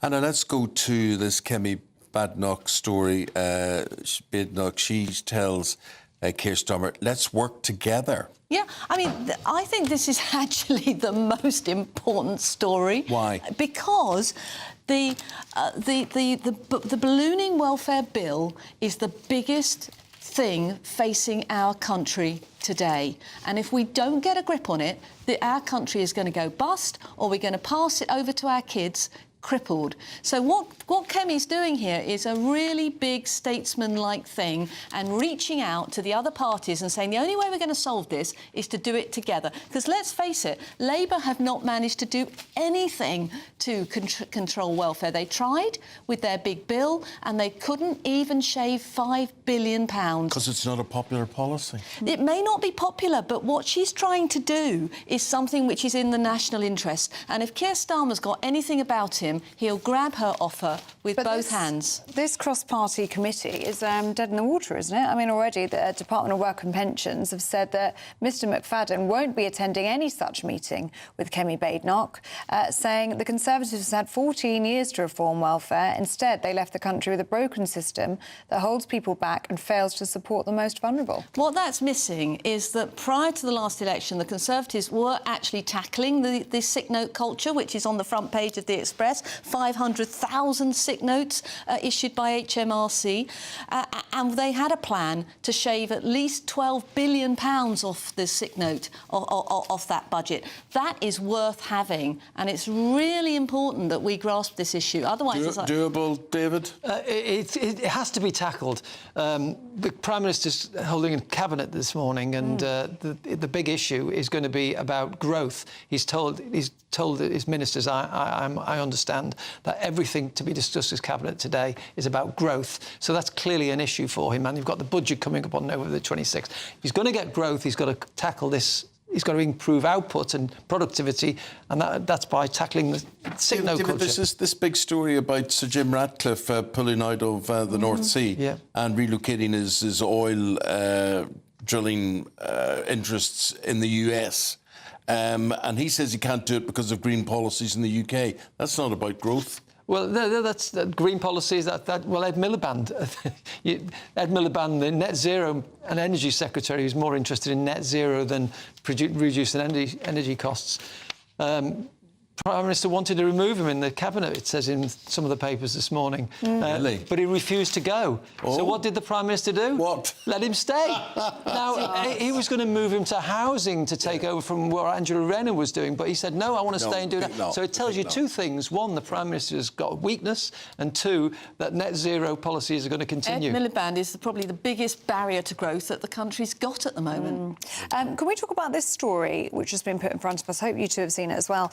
This is an alleged photo from the British ambassador, Lord Mandelson, to his friend, his best pal, it says here, Jeffrey Epstein, on his birthday. Have you seen this? No, that doesn't sound very savoury at all, This is in the Telegraph today. This is an alleged photo from, alleged letter, from Lord Mandelson in a birthday book. This is in the Wall Street Journal, and he has given a card on his 50th birthday to Jeffrey Epstein and described him as his best pal. And he shared a photograph, I don't know if you're able to see this on the sheet of paper, of the pair of them sat, it looks like in a country home together, and Mandelson's in his bathrobe. So oh, my. Mandelson in his... It's too early for Lord Mandelson in his bathrobe. Well, tell us quickly about doggies and dogs being best friends and how people can reunite. So this is a lovely story on page 3 of the Mail, in which Jennifer Aniston has found a new partner,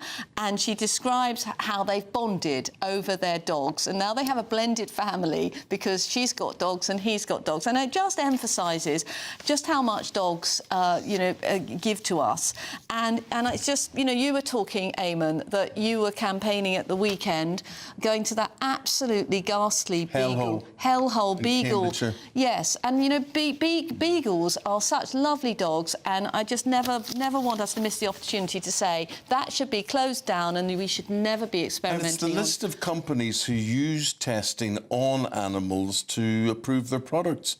Those are the companies that should be exposed. And one Ellie, of them is Colgate's toothpaste. Yeah, absolutely. Yeah. Just to say that Lord Mandelson, this is a statement that we have to read, Lord Mandelson has long been clear that he very much regrets ever being introduced to Jeffrey Epstein. That's from a spokesperson there, from Lord Mandelson. OK. David, Anna, thank you both. Lovely listening to you. I wish we had longer. Yes. But we haven't, unfortunately. We've got to leave it there. And we're going to get an update on the weather situation. Alex Burkle with that. Here's the picture for today and the rest of the week.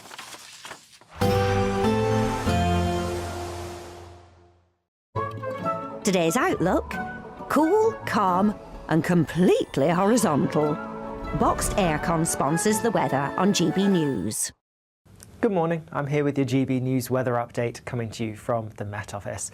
Now for many, today's actually going to be a largely fine day. However, we do have some fairly wet weather across parts of the southwest. That's going to be feeding in as we go through the day, turning heavier and more persistent with some blustery winds and the risk of some thunder as well. Elsewhere, a few showers across western parts of Scotland, maybe Northern Ireland, and some across some central areas, but most central and eastern parts actually staying dry with some decent sunshine, and in that sunshine temperatures rising into the low 20s, so feeling pleasantly warm for many of us. Then, as we go through into this evening, still some heavy bursts of perhaps thundery rain across the southwest, and here it could turn quite persistent for a time as we go through the evening, and all the time we need to watch out for those blustery winds. A drier end to the day across more parts of the southeast, and actually across the rest of the UK really it's looking largely fine, albeit just a few showers continuing across parts of Northern Ireland, maybe the Western Isles, and one or two other showers could just about break out across parts of Scotland.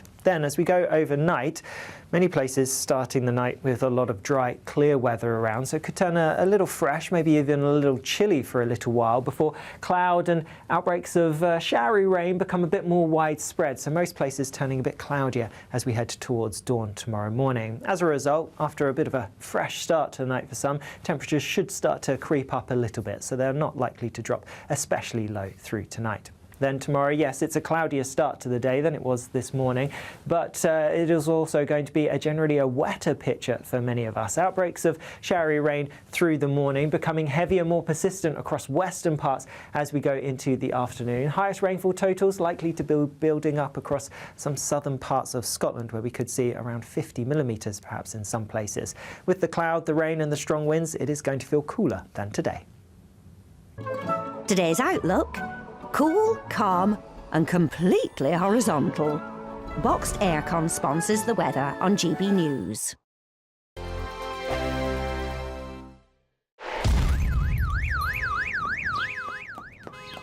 Crash Law 24 sponsors GB News Traffic and Travel Report.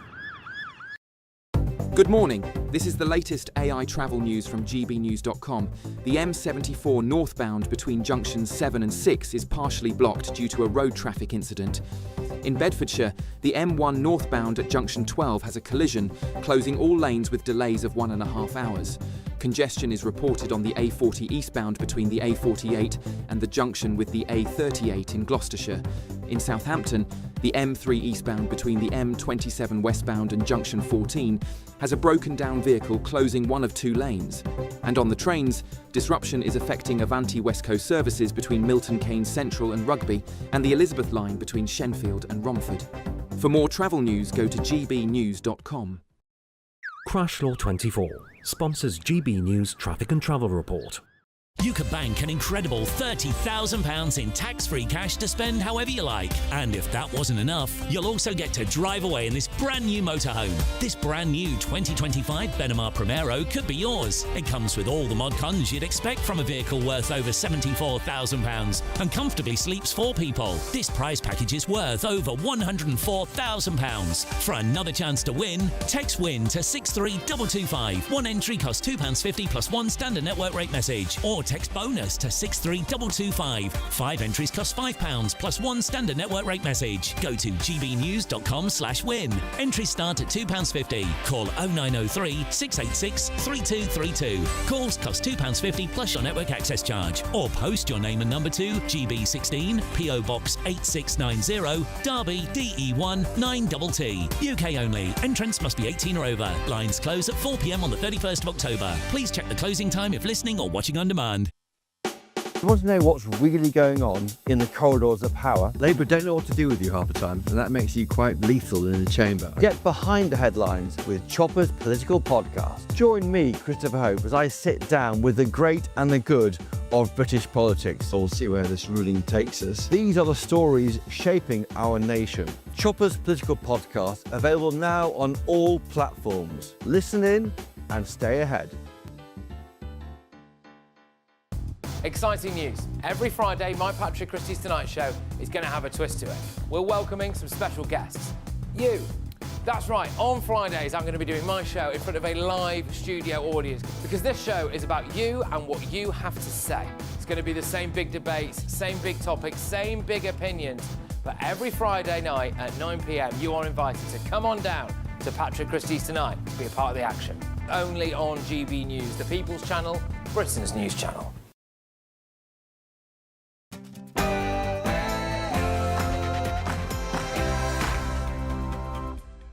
Good morning. Take back illegal migrants or face visa sanctions.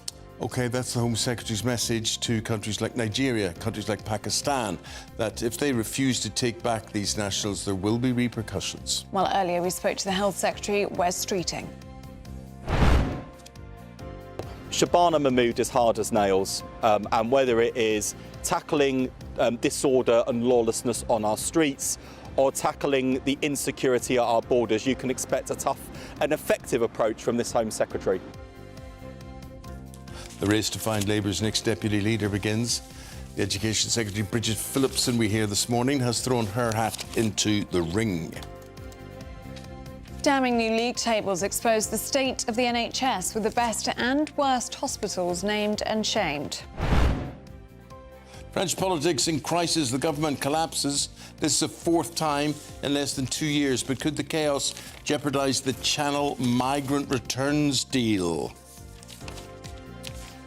The Duke's big donation. Prince Harry prepares to give back to children's charities. He carries on with his UK visit. But there's no word yet on whether he's going to be meeting his father or his brother. It's going to be a fine day for many of us, but not everywhere, with some heavy, thundery rain pushing into parts of the southwest. I'll have the details coming up, so stick around. We'll be sticking around till 9:30. Hope you can stick around with us. The time now is 1.5 minutes past 9. I'm Eamonn Holmes. And I'm Ellie Costello, and this is GB News Breakfast.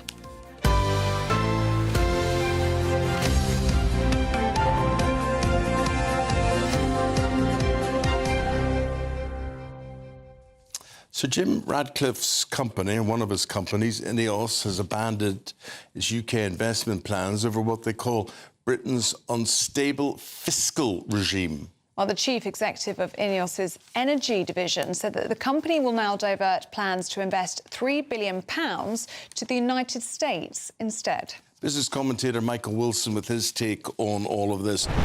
The thing about Ratcliffe is he also, from your and my point of view, more importantly, he owns Manchester United. And would this have any effect on his football business, or what way do you gauge this, Michael?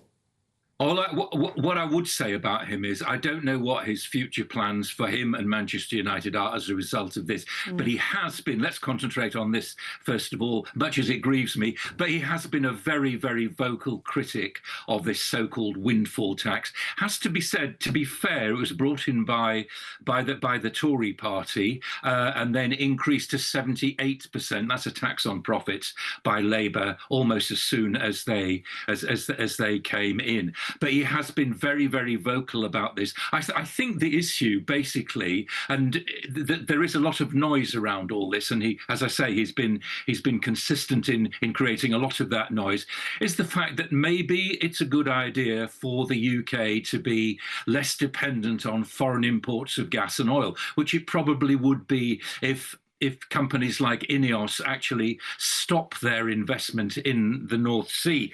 He's also warned the fact that because companies can recoup up to around about 25% of their decommissioning costs, it says if there is a fleeing away from the North Sea as a result of this tax, and he instances a few cases of this, then that's a big bill for the taxpayer. Now, the idea is, of course, that it should be spread over a number of years. The Energy Profits Levy is planned to be be gone by March 2030. There's supposed to be a balanced move in this country to cleaner fuels and cleaner energy. But whether or not, of course, that takes place depends on how quickly people flee the North Sea. It is worth noting, Eamonn, if I may say, that it gets more and more difficult to extract oil profitably. And don't make any mistake about this, it will still be necessary for many, many years to come, not just necessarily driving our cars, but oil is a central part of the industrial process. But also a central part to this is the Energy Secretary, Ed Miliband, who's still in his position, still pushing his green policies forward. How serious a bone of contention is Ed Miliband to Ratcliffe? Very serious indeed, and there's no indication at the moment that Ed Miliband's push towards green energy is getting other than 100% support from the leader of the Labour Party. So at the moment, yes, that happens. But the other important point about this is that INEOS is a very, very nimble company indeed. It's the UK's largest private company. It left in 2009, the recession. It came back in 2015, employs about 10,000 people and contractors throughout the UK. This is a major move. I suspect it's probably a big warning shot. I suspect there are more discussions to come, but it just illustrates how big business is incredibly nimble these days. And if they don't like it, they'll move away. Do you think it could have a ripple effect? Do you think that other companies could follow suit? I think oil and gas companies could, if they follow on the coattails of Sir Jim's move for INEOS and its apparent quitting of the North Sea and moving to the United States. And if they do, as I say, the compensation costs, the decommissioning costs will have to be met by the taxpayer. That at the moment, people estimate that to be about £6 billion.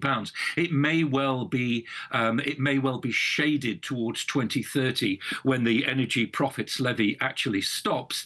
But if it were to happen at once, that'd be a big loss to the exchequer. Altogether, I mean, I calculated this earlier on. Please, I'm sure your viewers will tell me if I'm wrong. I think the North Sea contributes about £150 billion to the UK economy every year. So it's a big part. Business brain, Michael Wilson. Appreciate it, Michael, as always. Thank you very much indeed. We've got to leave it there. Thanks, Michael. Thank you. Let's have a look at some other stories coming into the newsroom. What have we got, Ellie? Well, Rupert Murdoch's son, Lachlan, has cemented control of the family media empire, Fox News and the Wall Street Journal included, after his siblings agreed to sell their stakes in a deal worth billions of dollars. Terminal 4 at Heathrow Airport has reopened after it was declared safe following what emergency services have called a possible hazardous materials incident. The alarm was raised shortly before 5 p.m. yesterday afternoon, with the terminal being evacuated. Check-in closed as well. UK workers are job hugging, which is prioritising security over ambition. That's according to a new report. Research by Employment Hero found that confidence in the jobs market has weakened since last year's autumn budget, with economists warning that workers are clinging onto roles as opportunities are thinning out and competition for jobs is intensifying.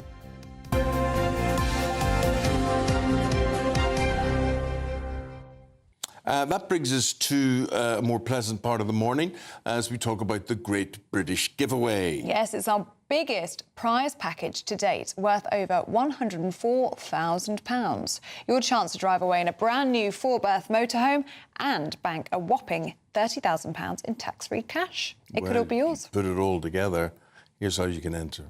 You're not going to want to miss our greatest Great British Giveaway so far. You could bank an incredible £30,000 in tax-free cash to spend however you like. And if that wasn't enough, you'll also get to drive away in this brand new motorhome. With thanks to Marquis Leisure, this brand new 2025 Benimar Primero could be yours. It comes with all the mod cons you'd expect from a vehicle worth over £74,000 and comfortably sleeps 4 people. This prize package is worth over £104,000. And remember, if you can dream it, you can drive it away.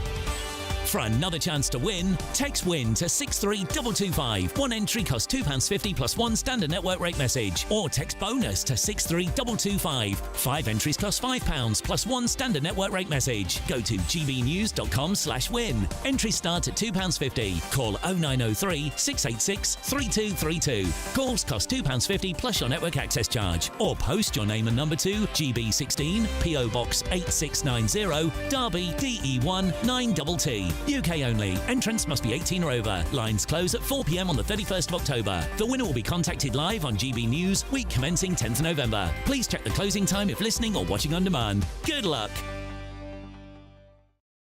Well, big talking point after the break. Harry's home. Yes. Right? We've been talking about that. The Duke of Sussex is back in the UK.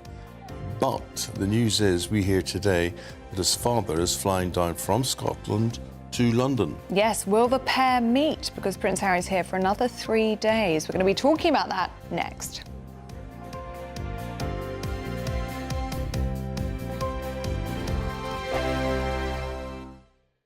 Hi, I'm Michelle Dewberry, and my show is your opportunity to cut through all the noise and dive in headfirst to some robust debates. Ideas clash. Situation, No, isn't it? no, Because the failure is you're deliberately avoiding my point. Nothing's held back, And if you think this is the end of it, wait for more. and we do not shy away from the difficult stuff. Sometimes I want to shake people and say, if only you understood. So join me on Dubes & Co. weeknights at 6 p.m, only on GB News, Britain's news channel.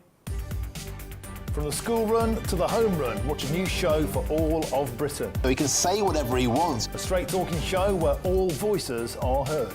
And, you know, when are we going to stop talking about smashing the gangs and actually do it? With the stories that matter from every part of our country. There's a bit of a crash landing there for your Chancellor. Bold, fearless and standing up for you. That's me, Martin Daubney, 3 p.m. till 6 p.m, weekdays, here only on GB News. The People's Channel, Britain's news channel.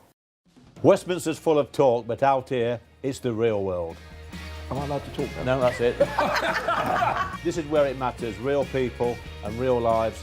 That's what politics is all about. In fact, has Trump made a good start? No. Straight answers, no spin, and just a couple of pints. How many fingers have I got up? About 10. So join me for Lee Anderson's Real World every Friday at 7 p.m, only on GB News. The People's Channel, Britain's news channel. You want to know what's really going on in the corridors of power? Labour don't know what to do with you half the time, and that makes you quite lethal in the chamber. Get behind the headlines with Chopper's political podcast. Join me, Christopher Hope, as I sit down with the great and the good of British politics. We'll see where this ruling takes us. These are the stories shaping our nation. Chopper's political podcast, available now on all platforms. Listen in and stay ahead. Britain was once the envy of the world, but look around. A nation that no longer knows what it is or where it's going. A country that's broken. How do we fix Britain? How do we bring it back? Friday night with Matt Goodwin at 8 p.m, only on GB News. At GB News, we love to hear from you, our loyal community. So drop us a line at gbnews.com/yoursay. There, you can talk to each other and also to the presenters live on air. gbnews.com/yoursay, because GB News is your channel, Britain's news channel. Join me, Nana Akweer, for an informative, interactive news programme with a difference. It's fun. No, he didn't say that, though. I'm so surprised. I think there's an element of truth to that. Join me from 3 p.m. every weekend, only on GB News, Britain's news channel.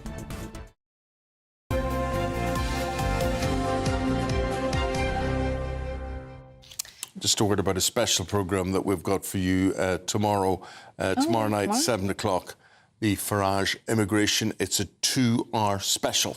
Yes, it'll be on GB News, covering some astonishing exclusive stories, speaking to stellar guests and providing world-class analysis. Immigration isn't just an issue, it's the issue of our time. So don't forget to send in your views, farage@gbnews.com. And also tune in tomorrow at 7 p.m. for the Farage Immigration 2-hour special, only on GB News. OK. Just breaking news in the last hour, the Labour deputy leadership race has heated up. The Education Secretary, Bridget Phillipson, has thrown her hat into the ring. Well, there's just 2 days left until leadership nominations close. But is the Education Secretary the person to bring the fight to reform? In other news, the Home Secretary is cracking the whip and promising to ban visas from countries that refuse to take back migrants.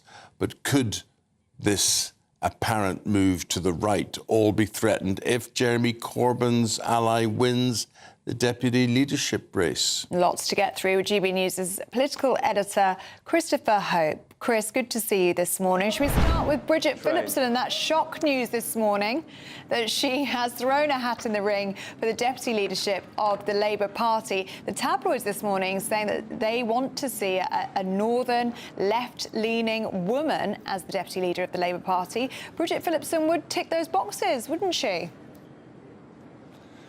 Lo and behold, Ellie, of course you're right. She would. In fact, in a statement that released this about an hour ago, she says, "I'm a proud working-class woman from the northeast. I have come from a single-parent family on a tough council street, all the way to the cabinet, determined to bring better and deliver better life chances for young people growing up in our country. Make no mistake," she says, "we are in a fight. We all know the dangers reform poses our country. Not only am I ready for it," she says, "I've proven we can do it. I've shown we can beat Farage in the northeast while staying true to the Labour Party's values of equality, fairness and social justice. With me as deputy leader, we will beat them right across the country." Now, as a clue there, she's not talking about the Tory party. She's only talking about Reform UK. She name-checked Nigel Farage once, the Reform Party once, and them refers to the Reform Party. Where on earth are the Tories in this conversation? Answer, nowhere. They're 17 points in the polls, Reform are 35 points in the polls, and Labour's 20 points in the polls. But there's some activity around me because the first cabinet meeting of this reshuffled group of ministers from last Friday is now meeting. Here comes John Healey. Morning, John Healey. Can you go up in the polls? That's John Healey arriving here. We're seeing Douglas Alexander to the right. Morning, Mr. Alexander. Can you turn the polls around? Will it work, this shake-up? It's deck chairs on the Titanic, Mr. Alexander. That's Douglas Alexander arriving there. He, of course, is the new Scotland Secretary, formerly was a number 2 in the Trade Department. I should say, going back to the deputy leadership, Belle Ribeiro Addy, she is currently the left-wing candidate. She said on Twitter yesterday she's putting herself forward to stand as deputy leader of the Labour Party. She looks forward to explaining why, over the 3 short days that they have until nominations close, she can do this. They say that because, of course, it's a very short order. They're going to be closing the nominations on Thursday at 5 o'clock. Each of these MPs need 80 MPs to support them. Very lovely stuff, Chris. Thank you very much. Very lovely dappled sunshine there behind Chris. Yes. I think it enhances him.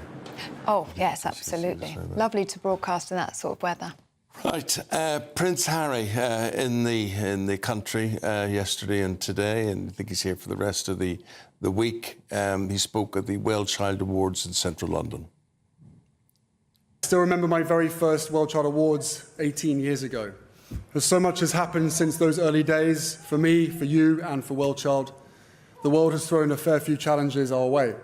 But through it all, Well Child has remained rock solid in its mission. Well, later on today, the Duke of Sussex is expected to make an informal visit to children in need. But will he meet with his father during this 4-day trip to Britain? Well, the reason we say that is that we know his father has boarded a plane from Scotland and is heading to London. Let's get the views of Royal Butler Grant Harrell, who joins us now. We're all a bit excited about this, that the possibility of a meeting between the two could take place. Grant, do you think we're being overexcited? I don't think so. I mean, my view of the way along has always been that there's always a possibility that they would have this conversation. And the only thing I'm a bit kind of cautious about is Harry's obviously going up to Nottingham, so he's kind of heading up to Scotland, and his partner's heading the opposite way, coming down to London.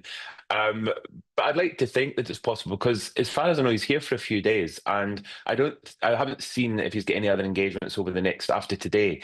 So I'm kind of wondering if he's maybe kept that free because he's doing something else, and that's what's made me wonder if he's going to be spending some time, hopefully, with his father and have this meeting that we've been hearing about. Because remember, we saw get a takeaway, couldn't they? It could be very nice and very sociable tonight, very casual.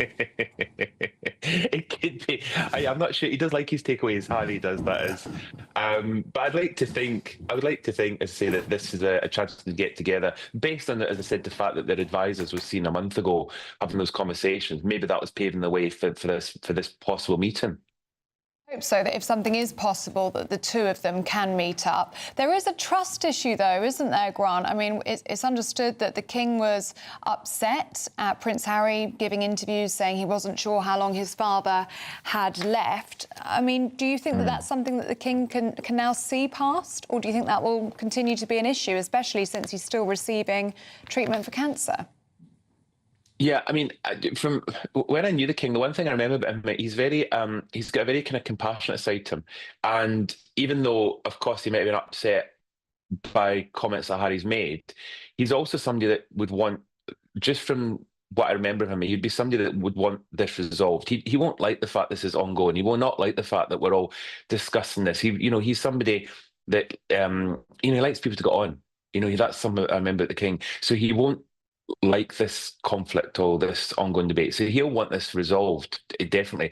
I think that if you mentioned the trust issue as a big thing, I mean, Harry even said to somebody yesterday, did they get on with did they get on with their brother or something? There was some comment I made about this chap's younger brother. And, it's been commented as that reference, as he kind of making reference to his own situation. And so there's obviously something going on between him and his brother as well. And whether that resolves is a completely different matter. I think Harry will want to resolve this with his father as well, which is why he'll be trying to make the effort to see him. I've got no doubt he will be trying to make the effort to see him. Whether he sees him or not, that's what we'll find out in the next couple of days. Or we may not find out. It may be done behind closed doors and we know nothing about it. Yeah, indeed, it might be a private visit. I mean, the papers today are reporting that the two brothers were just 7 miles apart yesterday, just a 15-minute drive, but the pair didn't meet. Do you think that's it in terms of the siblings potentially having a reunion, or do you think we could possibly see something later on in the week? I don't know. I think at the moment, the way things are looking, I mean, you've got to remember they both had engagements. They're both working. I mean, if you think about it, I know it sounds ridiculous. Where I live between Princess Anne and Prince Charles, and I remember they didn't often get to see each other, even though they're only 15 minutes apart because of the schedules, because of the work. So it's not unusual for us, we need each other, not see each other. But in saying that, again, I think that what will be the most important thing is for Harry to see his father. I think that's the first step to trying to resolve this issue. Is that where you live now? I'm admiring your beams. I think everything looks very, very, very nice there. Is that your place, Grant? It is, yeah. This is my office. Oh, lovely. Very nice. Very, very nice. It's onto the side. It's onto the side of the house. It's quite nice. This would be the perfect place for them to come and have a meeting. Nice and quiet. Yeah, we'll come and have a cup of tea with you one day, Grant. I think that would be lovely. Do you think it's fair to say that Prince Harry last night, watching him at the World Child Awards, that was Prince Harry at his best? It kind of reminds us all of the Harry that we once knew and loved. I mean, fantastic with the children, isn't he? But he always has been. That's one thing I remember with his friends and friends' kids and everything. I remember he was always very able to kind of come down to their level. I suppose it's a gift that his mother, from his mother. He's always been very good at that, even before his own kids. And again, we got to see the kind of fun, the practical joke, the silly side, which I've talked about to you guys often about. So it's nice seeing that side of him, because the thing about Harry is all this kind of seriousness and this awful kind of situation going ongoing. I always remember a Harry that was light-hearted, he was fun, he was jokey, didn't take things too seriously. And we did get to see a bit of that again yesterday, which is Harry. That is Harry. If you leave you, thank you very much to you and your extension. Thank you. Very, very worthwhile seeing today. Bye-bye, my friend. Thanks, Thank you very much indeed. Thank you. Bye. You mentioned having a cup of tea with Grant. He's made me a cup of tea. Has he now? And I bet he's good as well. When he was in his royal role. Oh, very nice. Was it the best cup of tea you ever had? Could say that. You could say that. Good morning, you two. Good morning. Well, morning. I've never been made a cup of tea by a royal butler. Oh, there's still time, Andrew. Yeah. He has been here in the studio, so maybe next time he comes in. Yeah, we'll get him to make the tea. To make a perfect cup of tea. to. Bring it in on a silver salver. Absolutely. Nothing less for you, Andy. Absolutely. So we're talking NHS hospitals. I think that's a really important story. Premier League table. Yeah. 4 in 5 apparently falling behind. But we'll be asking, are the league tables actually going to help? Because in schools, they haven't necessarily helped. They've maybe made good schools better, but made it really hard for the bottom ones to improve. I wonder if we did league tables for cabinet ministers. How would it be fair? That would be interesting, wouldn't it? I think the Prime Minister would be near the bottom. Quite possibly. But we are going to be talking about who's going to be the Labour next deputy leader. Bridget Phillipson's thrown her hat in the ring. Yeah. Yes, it's going to be a very interesting contest. Could tear the Labour Party apart. Yeah, she's been ordered to do it because she's got a big job as Secretary of State for Education. Why does she need this? And Grant Shapps, sorry, not Grant Shapps, what's the Wes Streeting, the Health Secretary said, I've got a really big job. First of all, the weather. Time.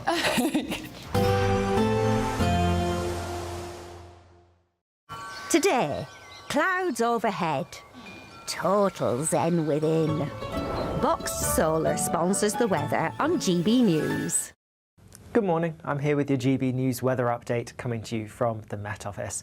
Now for many, today's actually going to be a largely fine day. However, we do have some fairly wet weather across parts of the southwest. That's going to be feeding in as we go through the day, turning heavier and more persistent with some blustery winds and the risk of some thunder as well. Elsewhere, a few showers across western parts of Scotland, maybe Northern Ireland, and some across some central areas, but most central and eastern parts actually staying dry with some decent sunshine, and in that sunshine temperatures rising into the low 20s, so feeling pleasantly warm for many of us. Then, as we go through into this evening, still some heavy bursts of perhaps thundery rain across the southwest, and here it could turn quite persistent for a time as we go through the evening, and all the time we need to watch out for those blustery winds. A drier end to the day across more parts of the southeast, and actually across the rest of the UK really it's looking largely fine, albeit just a few showers continuing across parts of Northern Ireland, maybe the Western Isles, and 1 or 2 other showers could just about break out across parts of Scotland.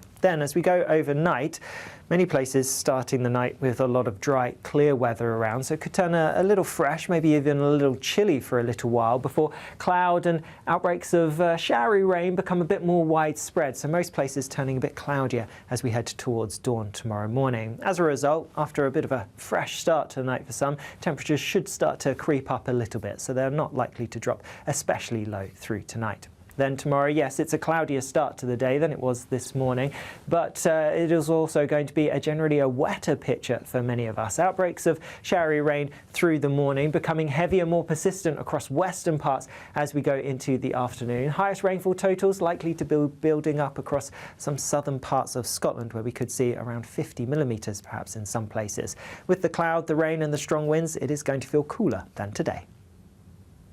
Today, clouds overhead, total zen within. Boxed Solar sponsors the weather on GB News.